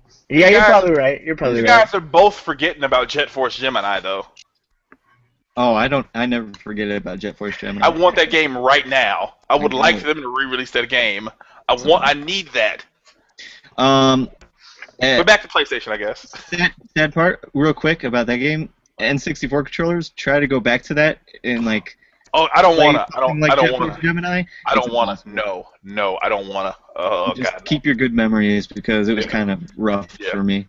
Yeah, I remember how bad it was. Like I can actually picture how bad it is. Oh no, but the game was great though. But PlayStation 3 didn't have that problem. It did not, because it had a classic controller that they stuck with for 15 years. Yeah. That was another. I think that was another downfall though. The fact that yes, people that who had been playing it had grown accustomed to that controller, but most people that had been playing that for 15 years, their hands grew. Yeah. We, again, us PlayStation loyalists, were, hey, it's fine. I've had this controller forever. We made excuses for it. Like, it only beats me because it loves me. Like, we made excuses. We made excuses for it because we, again, we were the loyalists. But the controller, it was a faux pas to keep the same. Well, it was better. It was better than the boomerang. Yeah. So the boomerang was a joke. But here's the thing about the PlayStation controller.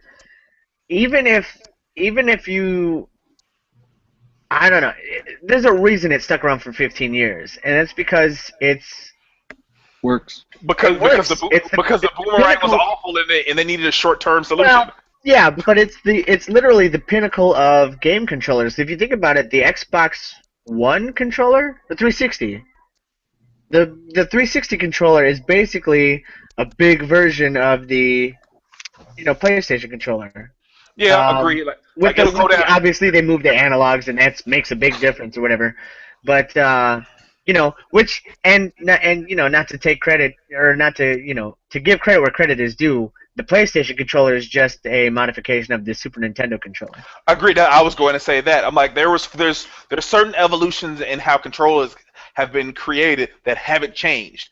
You gained the 4-button setup from before that, you gained the perfect D-pad from the NES. The NES has the best D-pad, or had the best D-pad. I haven't gone back and played an NES controller but like it had the best D-pad. Locked the D-pad in. Then SNES added the 4-button layout. Then you jump to the shoulder buttons. Then you jump to the DualShock, having the analog sticks, in its second setup, and how it perfected everything. And then realistically, everyone has been stuck there. Like you make a couple modifications, and that's where the credit is due. Like they've made a couple modifications and move a stick around, move 2 sticks around. Right, that's what I'm saying. That is the pinnacle of controller because everything has been the same since then, except for Nintendo controllers, which went crazy with GameCube and 64 and the. Well, Nintendo did something really cool with their controllers too, because you could still play it as a classic style controller, which was really nice. Well, that was awesome, but that means that limited the amount of control you had in the game. You stripped down from 16 buttons to 4. But was it really necessary for some of the games that you were playing?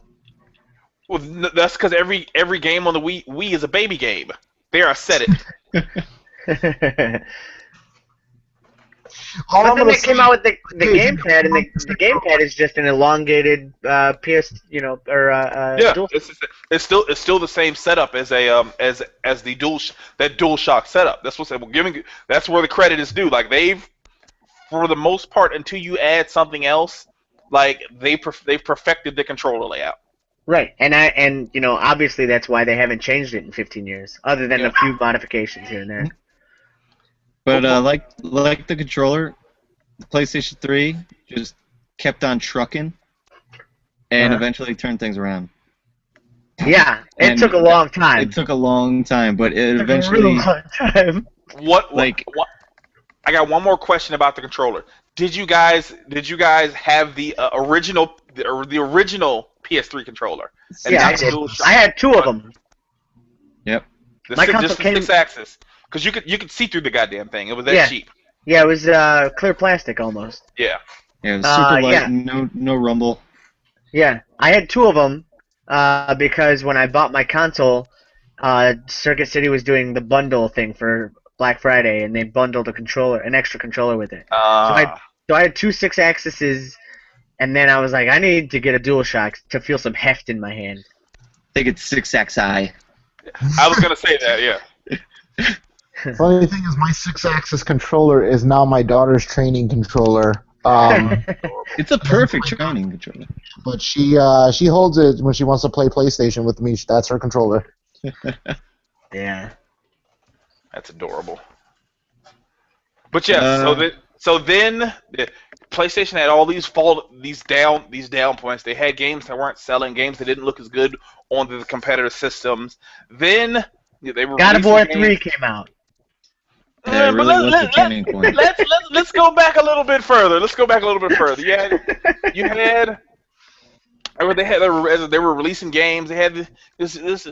I mean, their first party and their exclusives, like, that kept PlayStation above that's what water. kept them alive. Because they had the original Uncharted game, which was good. Wasn't great, but it was good. But Sony saw something in it, and they greenlit a sequel. Even Resistance 2. I think the turnaround in PlayStation came in 2009 when was it 2009? When I think what? it was Talk about Metal Gear 4. It was 2008. No, I wasn't talking about that. But yeah, that's definitely a major turning point. Best movie I've ever watched. But I was gonna say when the Slim released and they dropped the price of the system to what was it, $300? I think it was 4, right? I think it was $299. I'm pretty sure it was $299. The Slim released. Yeah, it was it released at $300. Yeah.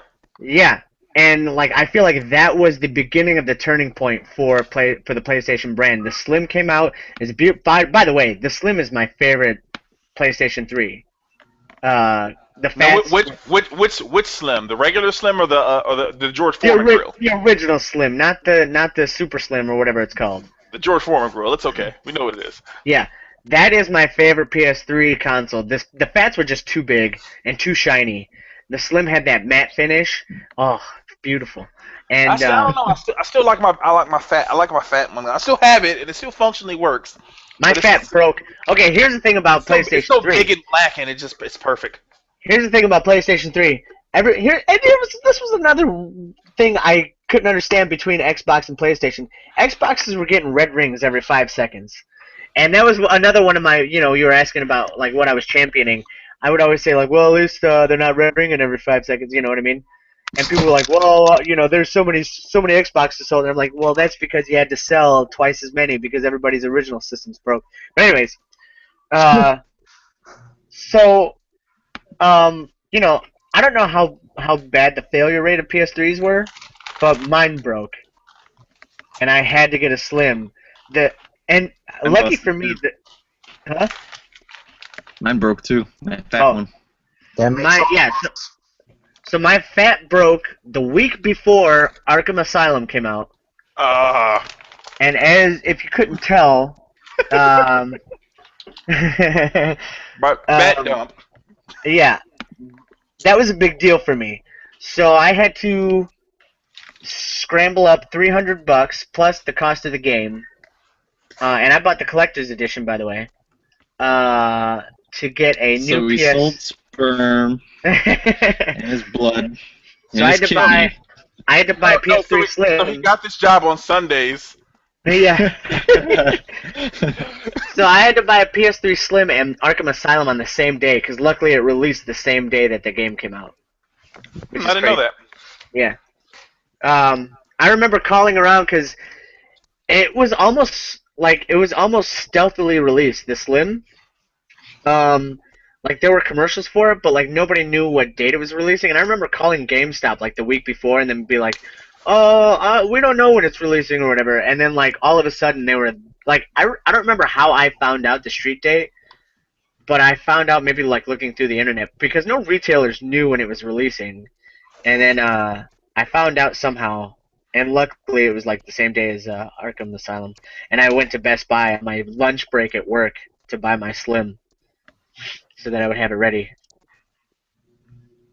But anyways, yeah, it was that. I feel like that was the beginning of the turnaround. Yeah, the Slim definitely helped them because it was cheaper to make, so they could sell cheaper. They didn't care how much of a loss they had to sell it at. I think had it not gone the right way for them immediately, that system would have gotten down to $150. But they were like, "Hey, just buy the goddamn things from us. We'll do whatever you want. We'll dance for you." Right, and also them CEC controls. Ooh.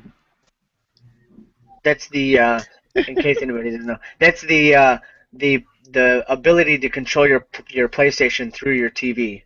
Oh, is that what that's called? Yeah, with your TV remote. Yeah, that's called something different on my TV. HDMI through. What? I thought that was just referred to as HDMI through. Yeah, that's like it's. I think the official name is like. But the technology is probably referred to as CEC though. Yeah, that's what I'm sure the technology is. Right. That wasn't just for the PS Slim. I thought you could do that with the fat one. No, yeah, you can't do it with the fat. No, yes, you can't. Yes, you can. I have my fat hooked up right. I have my fat hooked up right now, and I can't do it. Is it turned on your system? Yeah. Yeah, I'm like, you should, because I can do it with my fat still, or not anymore because my HDMI port burned out on my fat. That was why I got the Slim. So the last thing, one of the last things I think I want to bring up with PS3 was they started PlayStation Plus, and that was, I mean, in the long run, it's kind of towards the tail end, but PlayStation Plus is one of the greatest things that have ever happened to gaming. That was the biggest. That was their turn. That was saying, "Hey, we got this thing now." That was their big turnaround. Because I bought that thing. Like as soon as they announced that, I said, "Oh, I'm getting it." And like day and date, I subscribed. Like the minute that you could do it. When did PlayStation Plus release? Is that 2010 or 2011? That it was like the end of the year, one of those years. Probably it was 2000. It was 2010 because it was before the outage. Yeah. Okay. Yeah, you're right. Year I moved to Chicago. Yeah, it was it was before the outage. So it was like hold on. November of 2010. Yeah. It was November 11th, I believe. But we can't say we have. I just forgot. We glossed over the biggest thing that hurt the PS3, the PSN outage. We can't gloss over that. Like we can't. That's like we glossed over it until I thought about it. Like that all the progress they had put in with good games and all the fan service. The outage almost killed them. Not only did the outage last a month and a half. Yeah, 6 weeks. So not only did the outage last a month and a half, but it happened the day of like some pretty major releases. I believe it was Mortal Kombat Portal and SOCOM released that day. Yes, and I bought all of those games and couldn't play any of them online. Like I couldn't renew my Mortal Kombat DLC. Yeah. For 6 weeks. I think I got mine as soon as I got home. I don't think the outage happened until like after I had already put the codes in. So I got mine in. Again, I was system sharing with some buddies of mine, right. I had their DLC on my console. So I don't have to use it because I got it on there. I was actually going to sell it on. I was going to sell the code to somebody, right? Because I didn't need it. Then the outage happened. So I couldn't sell it. By the time I remembered, I eventually used it. Right. So like Mortal Kombat had a pretty major like online experience that they baked into the game, where it was like King of the Hill, like. You could play as if you were like in the arcades again, watching other people play as you climb up to the guy who's on top or whatever. Portal had the co-op, that sweet co-op mode that you couldn't play because the PlayStation was out or the PSN was out, And SOCOM, has I'm sure had a huge multiplayer, Yeah, it was. mode. Yeah. But you know what? That presents a whole nother question on its own, though. Because I remember everyone was all upset, and I heard a lot of trash talking from the Microsoft guys, from the Xbox guys. Like, oh yeah, fuck your PS4, fuck your PS3 now, whatever. You can't get online.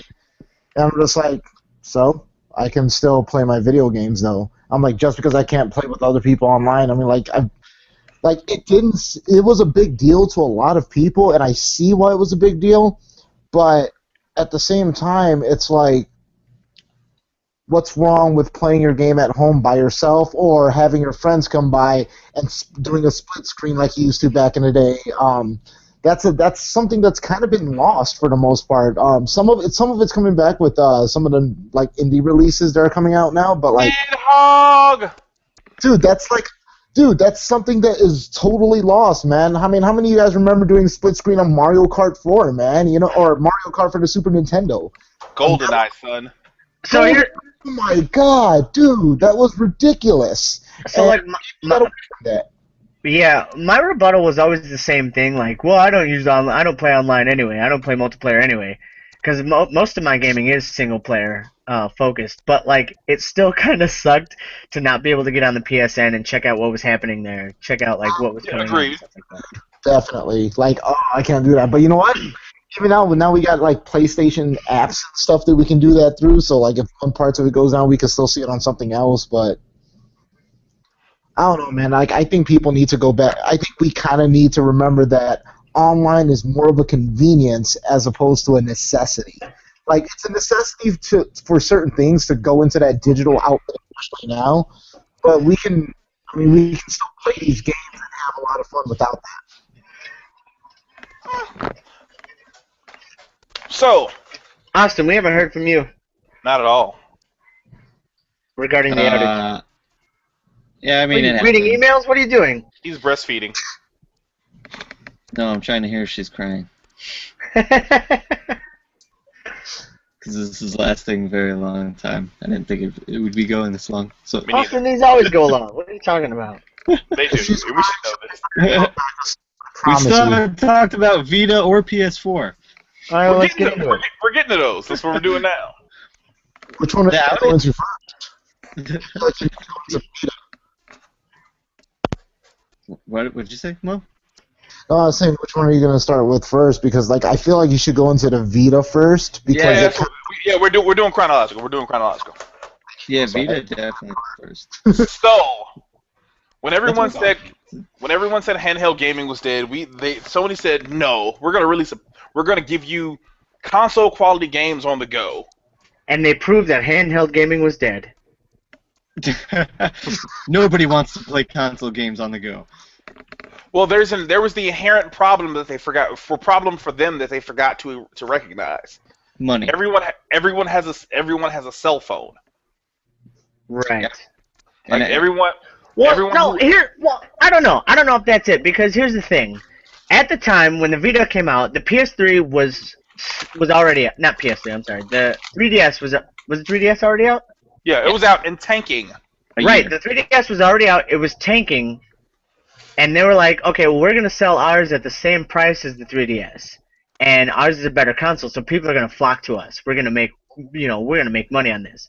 What happened was that week, Nintendo dropped the price of their 3DS and dropped their biggest game on the 3DS at the time, I think. Which was 3D Land, Mario 3D Land, right? And Mario Kart? Mario Kart was the one I was both of them. Yeah, they both came out around that time. Yeah. Well, then also they said, hey, we're not going to screw over everyone that already bought a 3DS. We're going to introduce this ambassador program, and we're going to give you free games. Right. So you could say oh, everybody has a phone. Why would they need a handheld console? But when Nintendo did that, the 3DS pretty much picked its nose up and started back on its hike to victory. Now I'm not saying it's doing great, but it's doing way better than it was that first year that it was out, and it's doing way better than the Vita ever has. Agreed. Or ever has any chance of doing. So I don't know. that whole well, Sony forgot that people have a phone in their pocket at all times. Nintendo did the same thing, and they seem to be flourishing in the same market. Nintendo has Mario.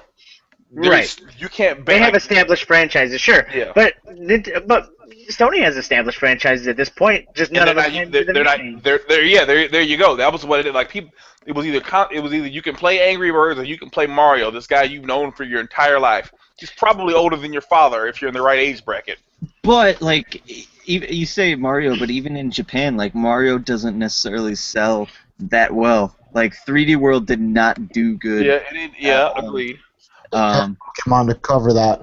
The Galaxy games either. Yeah, Pokemon and Monster Hunter. The 3DS Monster Hunter games do amazing out in Japan.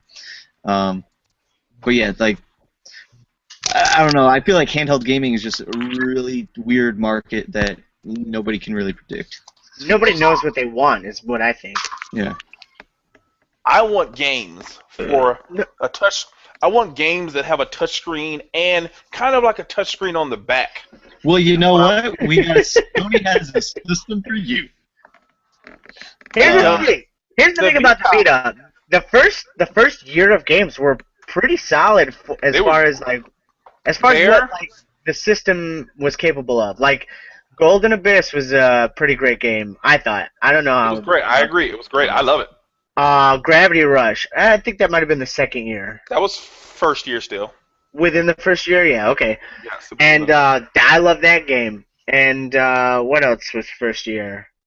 Escape Plan. That little deviance.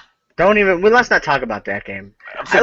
Brian, you reviewed that game. I had to review that game for AverageJoeGaming.com, which means I played through more than anyone should.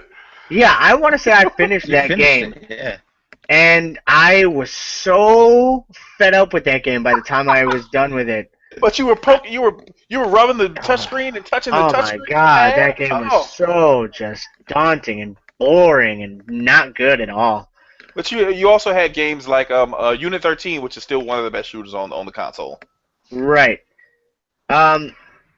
So yeah, they've definitely had games that like show off the console and were good, but there were a lot of games that weren't so good. What was that one that you bought, Austin? The ink one where you draw? It was like a. Oh my god, that game sucks. And Demon Arts. Demon Arts. Sumioni. Sumioni. Yeah. Yeah. So there was games like that, and like just games that weren't good. Little Deviants. You had the shooters, the two shooters on the console. Resistance, Burning Skies, and Blackout. That was Declassified or whatever. That Resistance. I maintain that Resistance Burning Skies is better than the original Resistance. Go back and play it. Burning Skies is a better. I have. I went back and played it. The controls suck. Again, it was before, the game came out before they familiarized shooter controls, so it controls bad. Like the game is awful. The original Resistance. I like the story, but the gameplay is bad. Resistance Burning Skies. I'll give you that the button mapping is like off and feels weird, but no way. And Burning Skies is just. Burning Skies is a better Resistance game. An unpolished piece of poop. I actually love that game and still play it from time to time. Now, I mean, it was. Yeah, you platinumed it in like 12 hours. Will paid $10 to platinum that game. I'm not. I love it so much. I paid for it twice. Oof. So nice, it had to play it twice. So then you have all these first-party studios that were trying to make games for Vita, which, in my opinion, the only first-party studio that was like super successful was, it wasn't even Naughty Dog. Who was it? Who made the Uncharted game? Sony Bend. I think Media Molecule was pretty Tearaway came out, but that was like last year. The Little Big Planet one. Oh yeah, Little Big Planet Vita was good, but that wasn't Media Molecule. That was. No, Media Molecule did Tearaway though. Sumo Digital did No. It was Evolution. Who did it? I don't remember. No. It was Terrier or. Yeah. That's it. You're right. They did it. Yeah, so that game was good too. But also, I think the Vita was poorly timed. They put out the Vita when every one of their first-party developers was working on PS4 games. Yeah, I guess there's something to be said about that. Yeah. Put it out based on the tech to be used with the PS4, but all of the companies were making and developing PS4 games. They've been making these games for 4 years at the point. The funny thing is, Jay, we still don't know what half of those studios are doing. Plus, where are the third-party studios? Remember when third-party studios used to make content for things, even if they were handheld? But you remember when all of those guys closed because they couldn't afford to make games anymore? Yeah, well, Here's the thing. Here's the thing that pisses me off about Vita. When there are games that could potentially be great on Vita, they're not made with the Vita in mind. They're made with like the 3DS in mind, which obviously is a much weaker tech. You think like Blackgate, Origin? Blackgate, all the Lego games. You got your the Rayman games. Hey hey, that Lego Batman 3 is the exact same game on the PS Vita as it is on the PS4. Is it for real? Yes. I haven't played the Vita version. Because they dumbed it down. Because they dumbed the PS4 version down. Oh. I don't know. It's the exact same game, but because they dumbed it down. I'm sure it's missing a couple things, but it's the same game. Right. But yeah, so like third-party games that are made for those two consoles, they're made for the 3DS and then ported to the Vita, and like not even the graphical power is that much better on the Vita. You know what I mean? That much better than what? I mean, the graphical power of the Vita is better, but I mean, like the actual, like the what they do with the port job, they do bad port jobs. They do right. Yeah. Okay, right. Yeah. So I feel like if third parties could step up their game, which I know it's not a console that you want to take a risk on because nobody's buying games on it. Okay. But what about the Vita price drop that saved the console? It never happened. It happened. I was gonna say is, like, it just didn't save the console. And the secondary one that's coming, that's not going to save the console. Like we were doing with PS3 though, we're talking so much crap, but all of us here, I don't know about Mo, but we all love our Vitas. I love my Vita. I really do. I take my Vita everywhere I go. This is my favorite console to date. My Vita, I will say that again. My Vita is my favorite console to date. I still want you to do a video of that on Dullard TV. About what? It. Oh, you know what? Boom, that'll probably be my next one that I do finally, because I've been looking for some content to do, and I've been making a lot of angry videos that I haven't posted. Like I do very angry content. This is what I think about the Sinister Six. Like I'll cut it together. I'm driving around San Andreas as a black guy talking about the plight of black people in real life. Like, it is too much. So I don't release those videos. I make them and get it off my chest, and then I don't release them because I want people. I like white people. I don't have a problem with them. You don't want to sound too preachy. Oh, I hate them. I don't want to become that guy, but yeah, like the Vita is my favorite. Like I love it more than any console. It's with the right power behind it. It plays every generation of PlayStation games. You can play PS1 games on a PSP, remotely play some PS3 games, and they're ported to it. Persona 2, which was Persona 4, which is a PS2 game, was ported to it. So you got PS2 covered. It can remote play PS4. You can play every generation of PlayStation games on it. You can do PlayStation Now on it, so like. Right, you got Now, so you got a bunch more stuff covered. And yeah, like you said, when it's done right, like some of those games feel amazing. Like I thought Killzone on the Vita was a great experience. Oh, Killzone, God, yeah, that game is great. And that's probably one of my favorite Killzone games, actually. Yeah, it's fantastic. They did a great job with that. You know what? I think that Killzone game is better than Shadowfall. I'll agree with that. I'll agree with that for sure. Yeah, for sure. I'll agree with that. Yeah. I think Killzone 3 is my favorite Killzone, but I can agree with that because of those move controls. Woo! That's what I'm saying, dude. You're the only person who agrees with me. Those move controls are so good. I have. Wait, let me open the thing up. The sharpshooter? Yeah, I got like 2 of them. like, yeah, I love the move controls in that game. They were perfect for me. To me. Yeah, they were perfect. Period. Well, that's what I said. I get it. Some people don't like them, but to me, perfect. They were great. And but with the Vita, what was I gonna say? You got me thinking about move controls. My mind just blew up. You were saying that those games are good. When those games are good, they're fantastic. Yeah, and like on top of that, now it's kind of disappointing, but it's also pretty cool that Vita's kind of become this like supplement to PS4, where so many games now, especially the indie games, are on both PS4, PS3, and Vita, and now they're doing the cross-save, cross-play thing, where games like Rogue Legacy, I think, are fantastic, and when I could play that on my big screen and then upload a save to the cloud and pick it up on my Vita while I go to work or something, like, that's fucking awesome. It is. I agree with you. Then you can use it as a controller. You can. Yeah, that's pretty great. I actually love using my Vita as a controller. My going away party. I only had 2 PS4 controllers to play Rayman. We used my Vita as a third controller.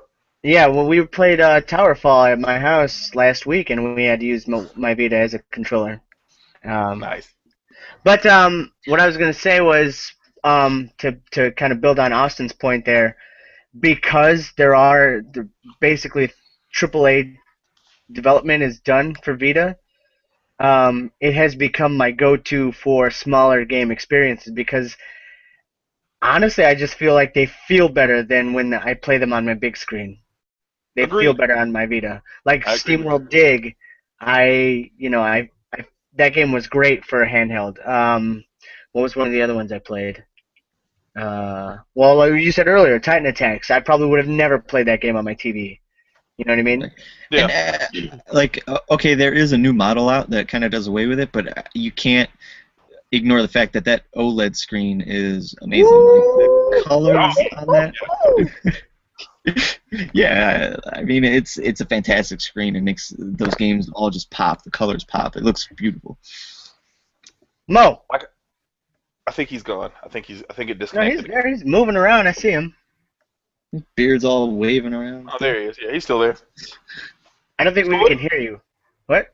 Yeah, we can't hear you. Nope, no good.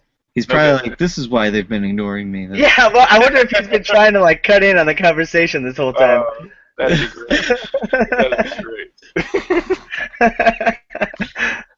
He's like, fuck. Yeah.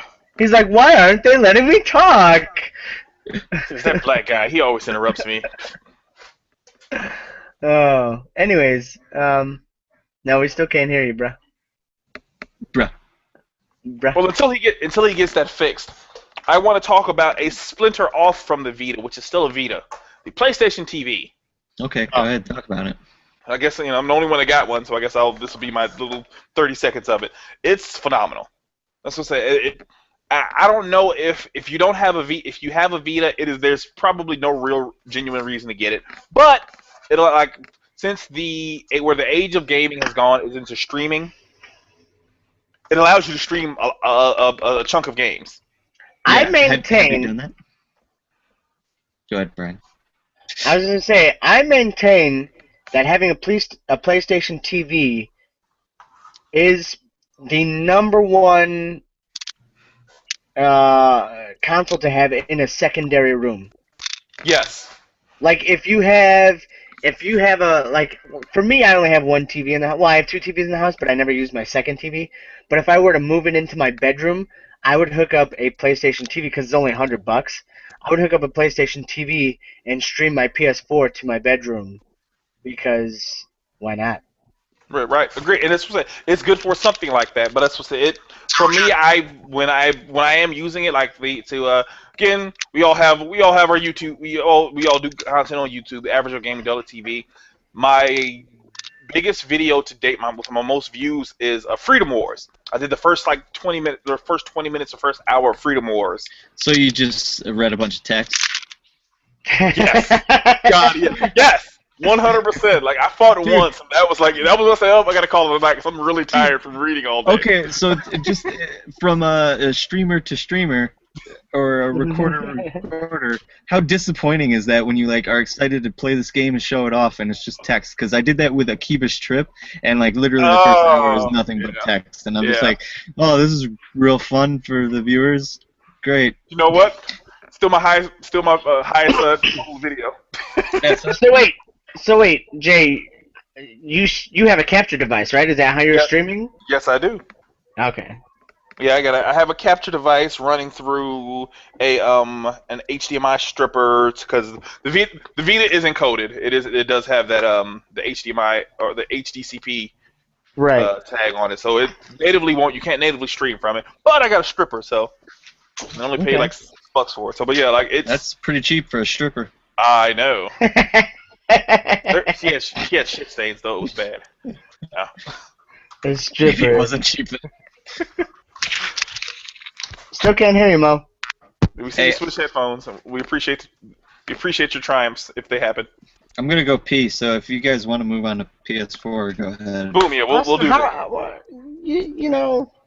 I really gotta pee. Okay, hold on. I just want to say one more thing about the pee. Go ahead and go pee, Austin. Okay. I just want to note that at 9:41 Central Standard Time on December 10th, 2014, Austin had to go urine. Since this will be forever ingrained on the internet, I want to note the time. Put it on Facebook and Twitter.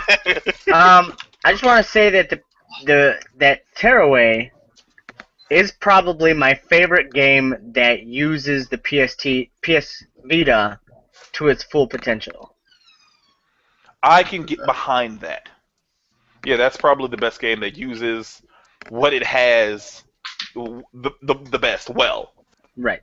And I'm also very upset that they were like, here's a PS4 game from Media Molecule, it's Tearaway, and I was like, oh, you gotta be kidding me. Yeah, I was kind of pissed off because I'm like, hey, you're stripping out the reason to play this game. Right, like, you're stripping out the reason to have a Vita. Yeah, not even that, but just like the reason to play that game is how well everything functions with the Vita controls, right? Yeah, with the touchscreen and all that good stuff. It uses everything it has and it uses it perfectly. That should had they had more time. That should have been the Vita launch game. That should have been because that shows it's a good game and it shows you every reason why you need a Vita, it shows companies how to properly integrate those features into the console. Right. I guess we can move on to PlayStation 4. So.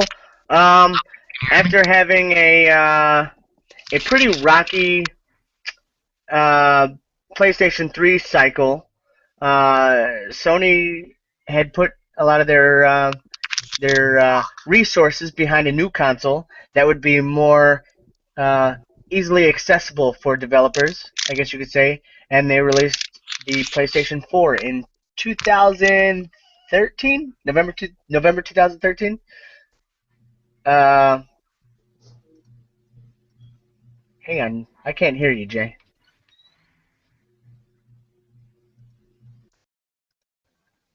Yeah, someone muted me. They're a dick. Okay, I got it. Which I didn't know you could mute that. I didn't know you could mute somebody else. Yeah, I didn't know you can mute one person for everybody. Yeah, because it popped up and I didn't know. Dick, I see you, you dick. But yeah, November 15th, 2013, yeah. 2013, yeah. So the PlayStation 4 came out, and obviously they were like, "Oh, it's the most powerful system we've ever made," and obviously that's true because it is. But they took a lot of lessons that they learned from the PS3 cycle and applied them to the marketing, the manufacturing. Pretty much everything that goes into the PS4. Yeah, I agree with that. Yeah, they took the lesson of learning. Hey, let's build this for developers because they completely alienated developers with the cell processor. Right. And they got cocky. They got really cocky. They got real cocky, and I feel like when the PS4 came out, they were a lot less cocky about it. They were humble. There were two things that changed, I think. They became humble because of what happened, and also they had different heads of management. Now these were guys that were in the company, but they were not in the positions they were in. Right. You had Ken Kutaragi. You didn't have Ken Kutaragi in the power he was, and Shuhei Yoshida being the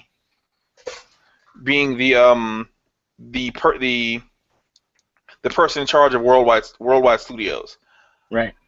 And becoming the very, very pleasant face of worldwide studios. Shuhei Yoshida. Yes, that's what he Shuhei. Tweet at Yoast. He's the cutest man on the planet. He is adorable. He's wonderful. Guy. Like I think my biggest Twitter achievement, I said something to him and I responded in a thing and he smiled in response to a post that several people so I was a part of a post that he smiled at. I was like, yay! And that made my year.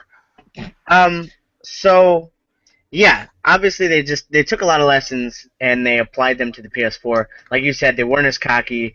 The price point was actually less than the competitor, which is something they fucked up on the last generation where it was sky high compared to the competitor. They came out and they were like, look, this time around it's all about you guys, the gamers. It's all about you guys, the developers. It's all about games. Go ahead. They're like, we're going to give you games. We're going to give you what you want. We're going to charge you $50 for PlayStation Plus. We're going to give you this. Did we say that $150 thing? Oh, yeah. Sorry. And that's crazy because they said that and no one batted an eye. Everything else was so great that they said, you know what, we'll take that. We'll take that if that's what it costs. But you know what? Here's the thing about that. PlayStation Plus is such a good feature. A good, what's the word I'm looking for? It's a good deal. It's a good service. Yeah. It's a good deal. That $50, even though you're being forced to pay for it now when you weren't before, you shouldn't be mad about it. If anything, you're paying for something that will hopefully work. Well, for me personally, I buy everything. I buy all my games digital, and I buy a bunch of stuff off the store or the PlayStation Store. I have easily paid with the money I've saved for buying, from all the sales that go up. I've probably saved over $1,000 for the $50 a year. I buy a lot of crap that I shouldn't buy, but I've saved an easy amount of that much buying all the stuff that I was going to buy anyway for cheaper. Now sometimes I get hosed, like when they give away free games, I don't get them free because I already own them. Right. Or sometimes I get the benefit of when they give away when they release a game, it's accidentally free because I own something else that they didn't mean to do, which would happen with God of War on the PS Vita. Yeah. Yeah. So to this point, as of this week, I think the PlayStation 4 has been announced to be the fastest selling console of all time. Which is pretty monumental considering the fact that the PlayStation 3 was such a failure in its, But again, to keep it in context, which just means it's outpaced. It's setting a phenomenal pace. It hasn't sold more than anything. It hasn't sold the most consoles in history, but it's outpaced. But in this amount of time, week by week, it's outpaced week by week. Right. By comparison. I mean, but even that I feel like is a pretty damn good thing. Oh, it's great. But I just want to make sure everybody knows other systems. Considering the fact that it took so long for the PS3 to catch up to Xbox 360, and even in its final days was still not selling the number, at least in America, selling the numbers that Xbox 360 was selling, and now they're the leader, leading by millions of units over Xbox One. Yeah. Yeah. So anyways, how do you guys? We're here. I was getting a Skype call. Yeah, me too. Stop calling me. Yeah, mine popped. Okay, yeah, mine popped up also. Okay, so we're here in the end of the first year of the PS4. How do you guys feel it's gone? Other than disregard sales, because obviously it's selling like cake. Just our personal take on it. Yeah, how do you personally feel about it? I'm glad. I personally am glad that it's selling the way it's selling because they needed the win because their company outside of the video game sector of it is failing heavily. Like they're losing money hand over fist because the phone market isn't working. They're trying to get out of the PC game, and all this stuff is costing them money. The PS4 selling as well as it is keeping them afloat.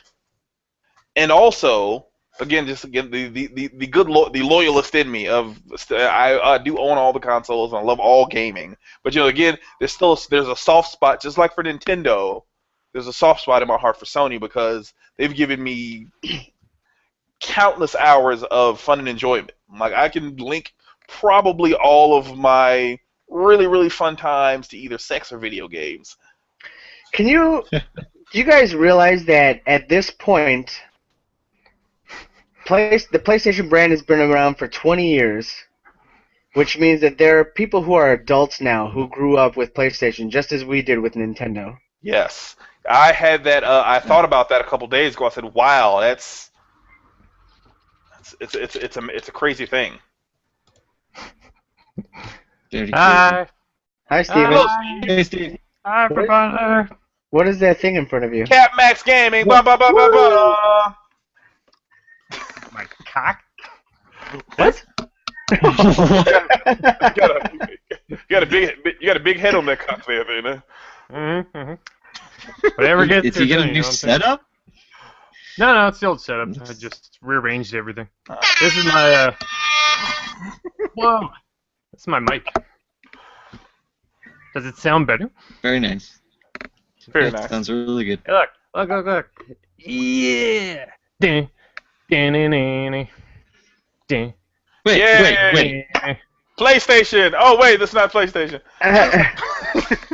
Okay, Austin, how do you feel? Were you done, Jay? Yes, but I'm going to tell you guys what I thought was going to happen right there. I thought he was going to lift up the 20th anniversary PlayStation.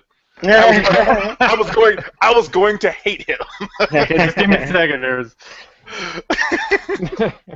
Like he said, hold on, wait. I'm like, oh my god, I thought he was... Yeah. Oh yeah. Now where's your Vita to play it on? Yeah, that's the problem. I was gonna get a Vita TV one of these days, maybe. Jay will send you his. Okay. Yeah, it's good. It's good. If and when it's worth it. I heard your conversation about the Vita, but I couldn't remember how to sign into this whole thing. I had the same problem. I know. I won up to your, or plus one to your comment. Yay. Good old Google. Good old Google. I had to go into Google Plus and then find the thingy, and then there's a button in there. Yeah, there's stuff. Google's stupid sometimes, but Yeah. we have to love it because they make us. Right. Yeah. What else are we gonna do? They force your love. So Austin, Use Ustream. So Brian, how do you feel PlayStation's going at this point? PlayStation 4. I mean, I'm probably gonna be the downer here because I'm kind of disappointed in PlayStation 4's first year. The releases haven't been as enjoyable as I've wanted. Even like some of the exclusives. I didn't think Killzone Shadowfall was that amazing. Infamous Second Beautiful. Son is probably the games look great. They look amazing. I won't lie about that. Infamous Second Son looks gorgeous. It's my least favorite Infamous. But you hated two so much. No, it's just one's the best. I mean, I think 2 is better than 1. I agree with you. Never played any of them. yeah. You're breaking my corazon. And then just as far as like some of the little extra features that they promised, it took a long time to actually happen. Like game sharing just happened. This little suspend feature still isn't happening, and I mean, really just games. Like like I said, I've played my Wii U and probably enjoyed playing my Wii U a lot more this year than I have played my PS4. Hell yeah, you And have. And that is something that's surprising, especially after the first year Wii U had. So we'll see. We'll see. My hope for PlayStation 4 is high. 2015, it seems like everything got pushed to that year, so I expect good things. I'm really excited for The Witcher 3, which got delayed again. Mortal Kombat's supposed to be next year. That looks pretty awesome. These are all third-party. Uncharted. Hey, but let's talk about the best first-party game they got, Street Fighter V. Oh, the Street Fighter 4.5, you mean? Oh, okay. Shots fired. Yeah. Yeah, Street Fighter 5 was probably the most underwhelming announcement they could have done. But I think it was the biggest announcement they could have done. No way. Could It's have. pretty cool, but it looks No way. exactly. Okay, here's the problem for me, anyways. I don't care about Street Fighter. I never really have. I've always been more of a Mortal Kombat person. What the hell You know is what wrong that? with you? You know what? There are two people in this world: guys who like Street Fighter and assholes. Yeah. That just happens. So like for them to announce Street Fighter 5 the way they did, for me, honestly, I'm in Austin's boat where it looks exactly like Street Fighter 4. Aside from the fact that they threw somebody through a wall, and they stole that from Mortal Kombat, technically. Yeah, agreed. They added But walls? I don't think Yeah. that. Well, again, yeah, I think it does. It could look. It could look. Well, it looks great. First off, but I think it could. There could have been Well, more yeah, but to Street it. Fighter 4 looks great. But I think the bigger Other than thing. Street Fighter 4. I think the bigger thing is saying, "Hey, we have this game that no one else can get." They did what Microsoft did with Tomb Raider, but they did it right. Why was it Yeah. right? They did the same thing. Microsoft No. did. Microsoft's with Tomb Raider thing is a timed exclusive. Oh, right. I got what you're saying. But But the way they made it sound, I don't know. I don't. But hold on. I have a theory on it. I'm sure that Street Fighter V will be exclusive to PlayStation, but Super Street Fighter V and Ultra Street Fighter V and Super Ultra Alpha Street Fighter V EX Plus 7 5. That's exactly what Will said too. Yeah, those are going to come to other consoles. That's a trademark Will comment. I just heard it on the podcast. So, I don't know, man. I don't like all the posturing for third-party titles that are existing titles. This is Street Fighter V. There's no reason it should be exclusive to PlayStation or Xbox or any other thing at this point. Now, what about Killer Instinct? I think there's a bigger picture that they're painting though. Well, Killer Instinct is a thing own where it. Microsoft bought the property, so like they own that. So Again, same thing. That's where I'm actually going. I think Capcom, in as much financial problems that they are in, I think this is the beginning of a buyout. Sure. I think this No, is, wait a minute. and I'm not saying buying out the entire Capcom, the entire Capcom brand, but I think piecemeal Capcom is going to fold. Nintendo's going to buy Monster. So you're saying they're selling off their Capcom's doing properties? I think that because they're not bringing in enough money to pay their people. Monster Hunter, bro. Monster Hunter. For real, though. Just create a company called It runs Monster Hunter. Japan. It'll sell like crazy. But that's what I'm saying. Like you'll have these companies I think can buy out some of these properties and get I have no reason to believe why I don't understand why there's not a new Rival Schools game. Oh man, why the fuck? Yeah. Oh my God. Why? Now you're asking the one. Sony should be a What you mean Sony, to say is Techromancer 2. Oh man. but Sony What should you be mean? Mega Man Legends 3. right. Capcom has so many properties that they could have made that they can make. They can turn. I still think can turn a profit. Mega Man is iffy because now that these fans are so slighted, I'm gonna get a Mega Man fan. Tricks. Right. rolls out there on the street, But Yeah.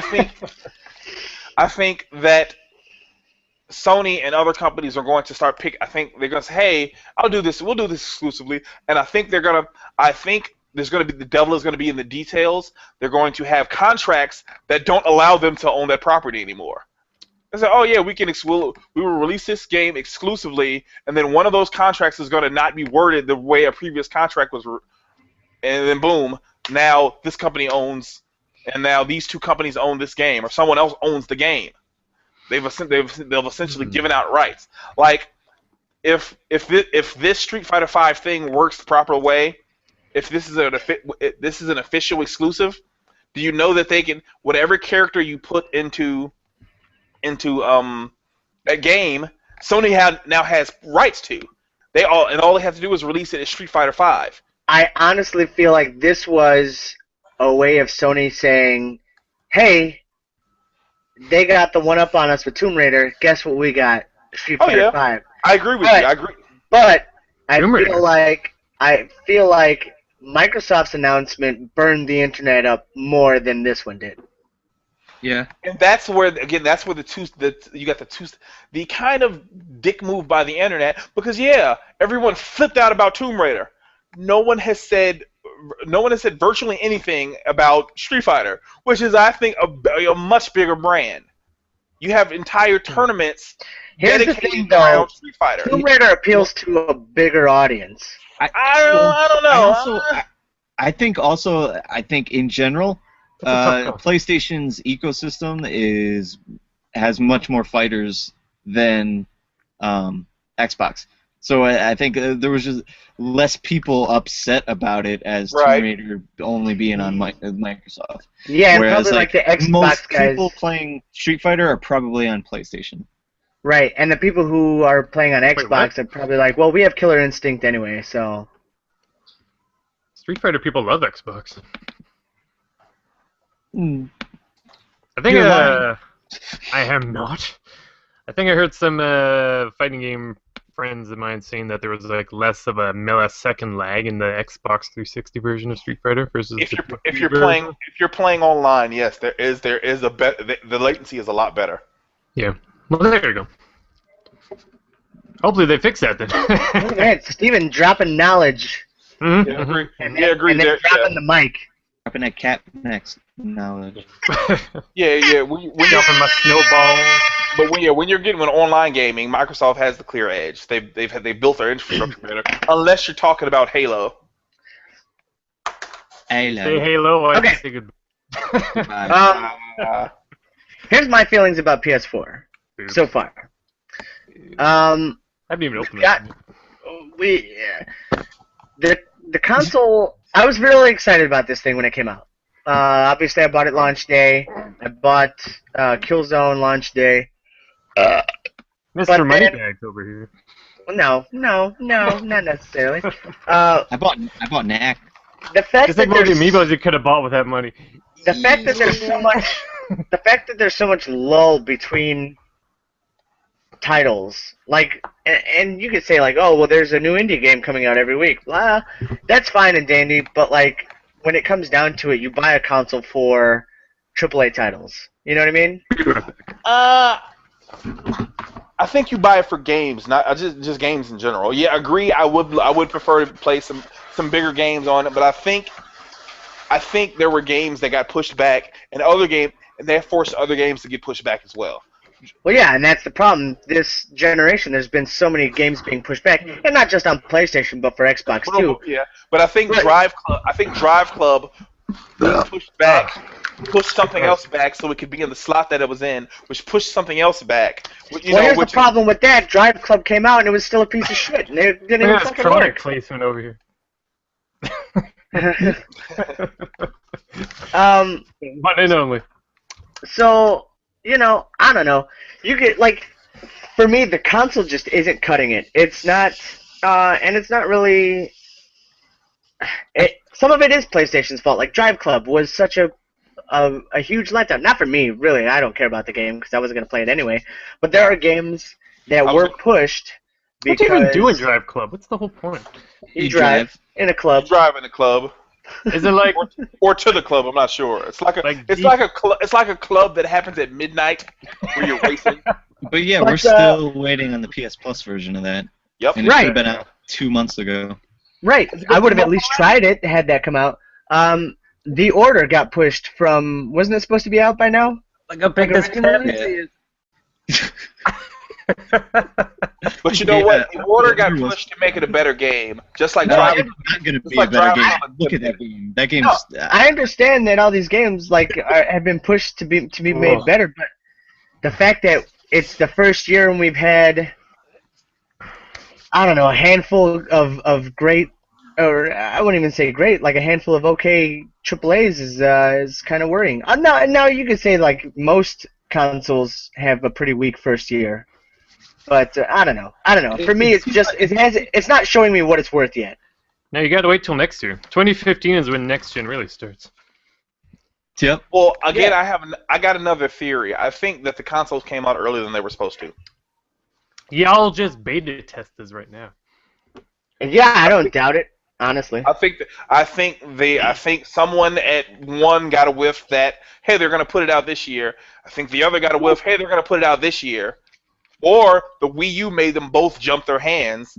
Hey, it's this console so bad, we have to prove that console gaming isn't dead. Let's push these things out. We can finish everything else in patches.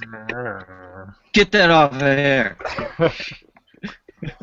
I feel like the one of the most disappointing things is more so just in the gaming landscape than necessarily PlayStation. But no, yeah, that's what I mean. Yeah, that goes along with what I was saying. It feels like there's just less creative stuff going on, and everything's a sequel, and even the Not new Shadow of IPs, Mordor. even the new IPs are like feel so similar to other things, and it's just like I don't know, like the original PlayStation, going back full circle, when that first came out, like there's so many crazy, wacky games on that system, and even in indies, you're starting to see like a repetitive nature in like the indies that are coming out, like pixel art or like Hog. Yeah. Like, here's what you need. Like Here's what you need. Here's what you need to be an indie game. You need to use pixel art. It needs to be side-scrolling, and it needs to be like some kind of sad and or depressing story. And so it's just like it feels like no matter where you're turning to, like you're, I don't know, the stuff just isn't as like fresh feeling, and I think that's what I hope will change in 2015. Do you have any hope for, since PlayStation Experience just happened, do you have any hope for any of the things that were announced there? You know what? You know what I have hope for? I am so. It was I think the biggest announcement that did come out of that. I talked about Street Fighter, but I think this is the biggest announcement. I've been waiting for this for 14 years. It feels like. The Last Guardian. Almost. Oh. They finally announced that high-res version of Final Fantasy VII. No. That's not what. But they said it was better. It was better quality than before. It looks better, right? I mean, that was slightly better. It's but smooth. but it looks better, and it's in a box now. No. Like it was framed. So what I got from PlayStation X is, and sadly the internet has dubbed it the port station already. Is PlayStation is the console to port your games to? The Vita, the Vita specifically, or just PlayStation in general? All of them. PS4. The whole PlayStation brand. You know what? But only because like the Super Time Force, Banner Saga. That's because all the best games go to PS3. It's great. I from PlayStation Experience, I learned that Zelda U looks pretty sweet. You mean Skyrim Zelda? That's what that game is. It's Skyrim Zelda. Skyrule. Oh, I like it. Oh, you know what else I'm disappointed with in the PS4? They ruined the Blu-ray player. What? How? What do you mean? Well, the buttons are different. They're not the same as they were last time. I don't know why they decided to switch the buttons around. And sometimes the audio is slightly off. I have not put a disc. I put a disc for the first time in my PS4, like a couple weeks. Whenever SingStar came out, because I thought you could import the games from the PS3 disc. So I said, let me try this. Nope, only your downloads. See, that's what didn't happen. I bought all the disc versions of those games. I said, oh, I'll just buy the discs. I'll buy Queen SingStar, which is the best SingStar ever. Yeah, it's pretty sweet. I got it. And I'll buy all those games. I'll buy the disc versions of those because, you'll need discs.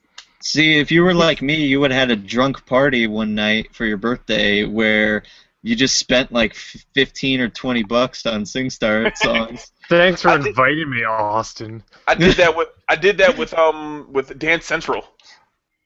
I've spent hundreds of dollars in Dance Central. Yeah, it's pretty bad. How? On DLC songs? Yeah. Never played those. Oh my god. I love to dance. I can dance if I want to. Did I mention DDR count? I still have DDR pads. Steven. What? How do you feel about the PS4 at this point in time? Sucks. I love the PS3. Do you want a PS4? Ever? Sure. I guess. At this point, when does the new Silent Hill come out? Oh God, 2017 probably. Ah, well, I'll wait till then. When does the Last Guardian? Last Guardian's never coming out. I couldn't finish that sentence. Okay, what about? No, but maybe a lot of people are saying that the Last Guardians just got switched to a PS4 game because it was taken. Probably. And the best game. Final Fantasy 15 personal took just as long. So. The best game coming to PlayStation 4 is Arkham Knight. I've been playing Arkham Origins. You're wrong. Don't play Arkham Origins. Hey, it's got a great story. It does have a good story. It does have a good story. Unfortunately, it's like an ugly girl that has a good massage. I'm gonna pick your nose. Silly. But yes. Well, I think we can wrap it up. This up. Yeah. And maybe just give final thoughts on PlayStation or go. PlayStation? My final thoughts on PlayStation. There's a really good sale on PSN right now. Look, I've been bad-mouthing PS4 this whole time. The fact of the matter is I love my console, whether it be for streaming or playing video games or whatever. Even though there's not that much to play, I had a blast with Shadow of Mordor. You obviously haven't played Blue Age. What's the name? Blue Estate. No. No.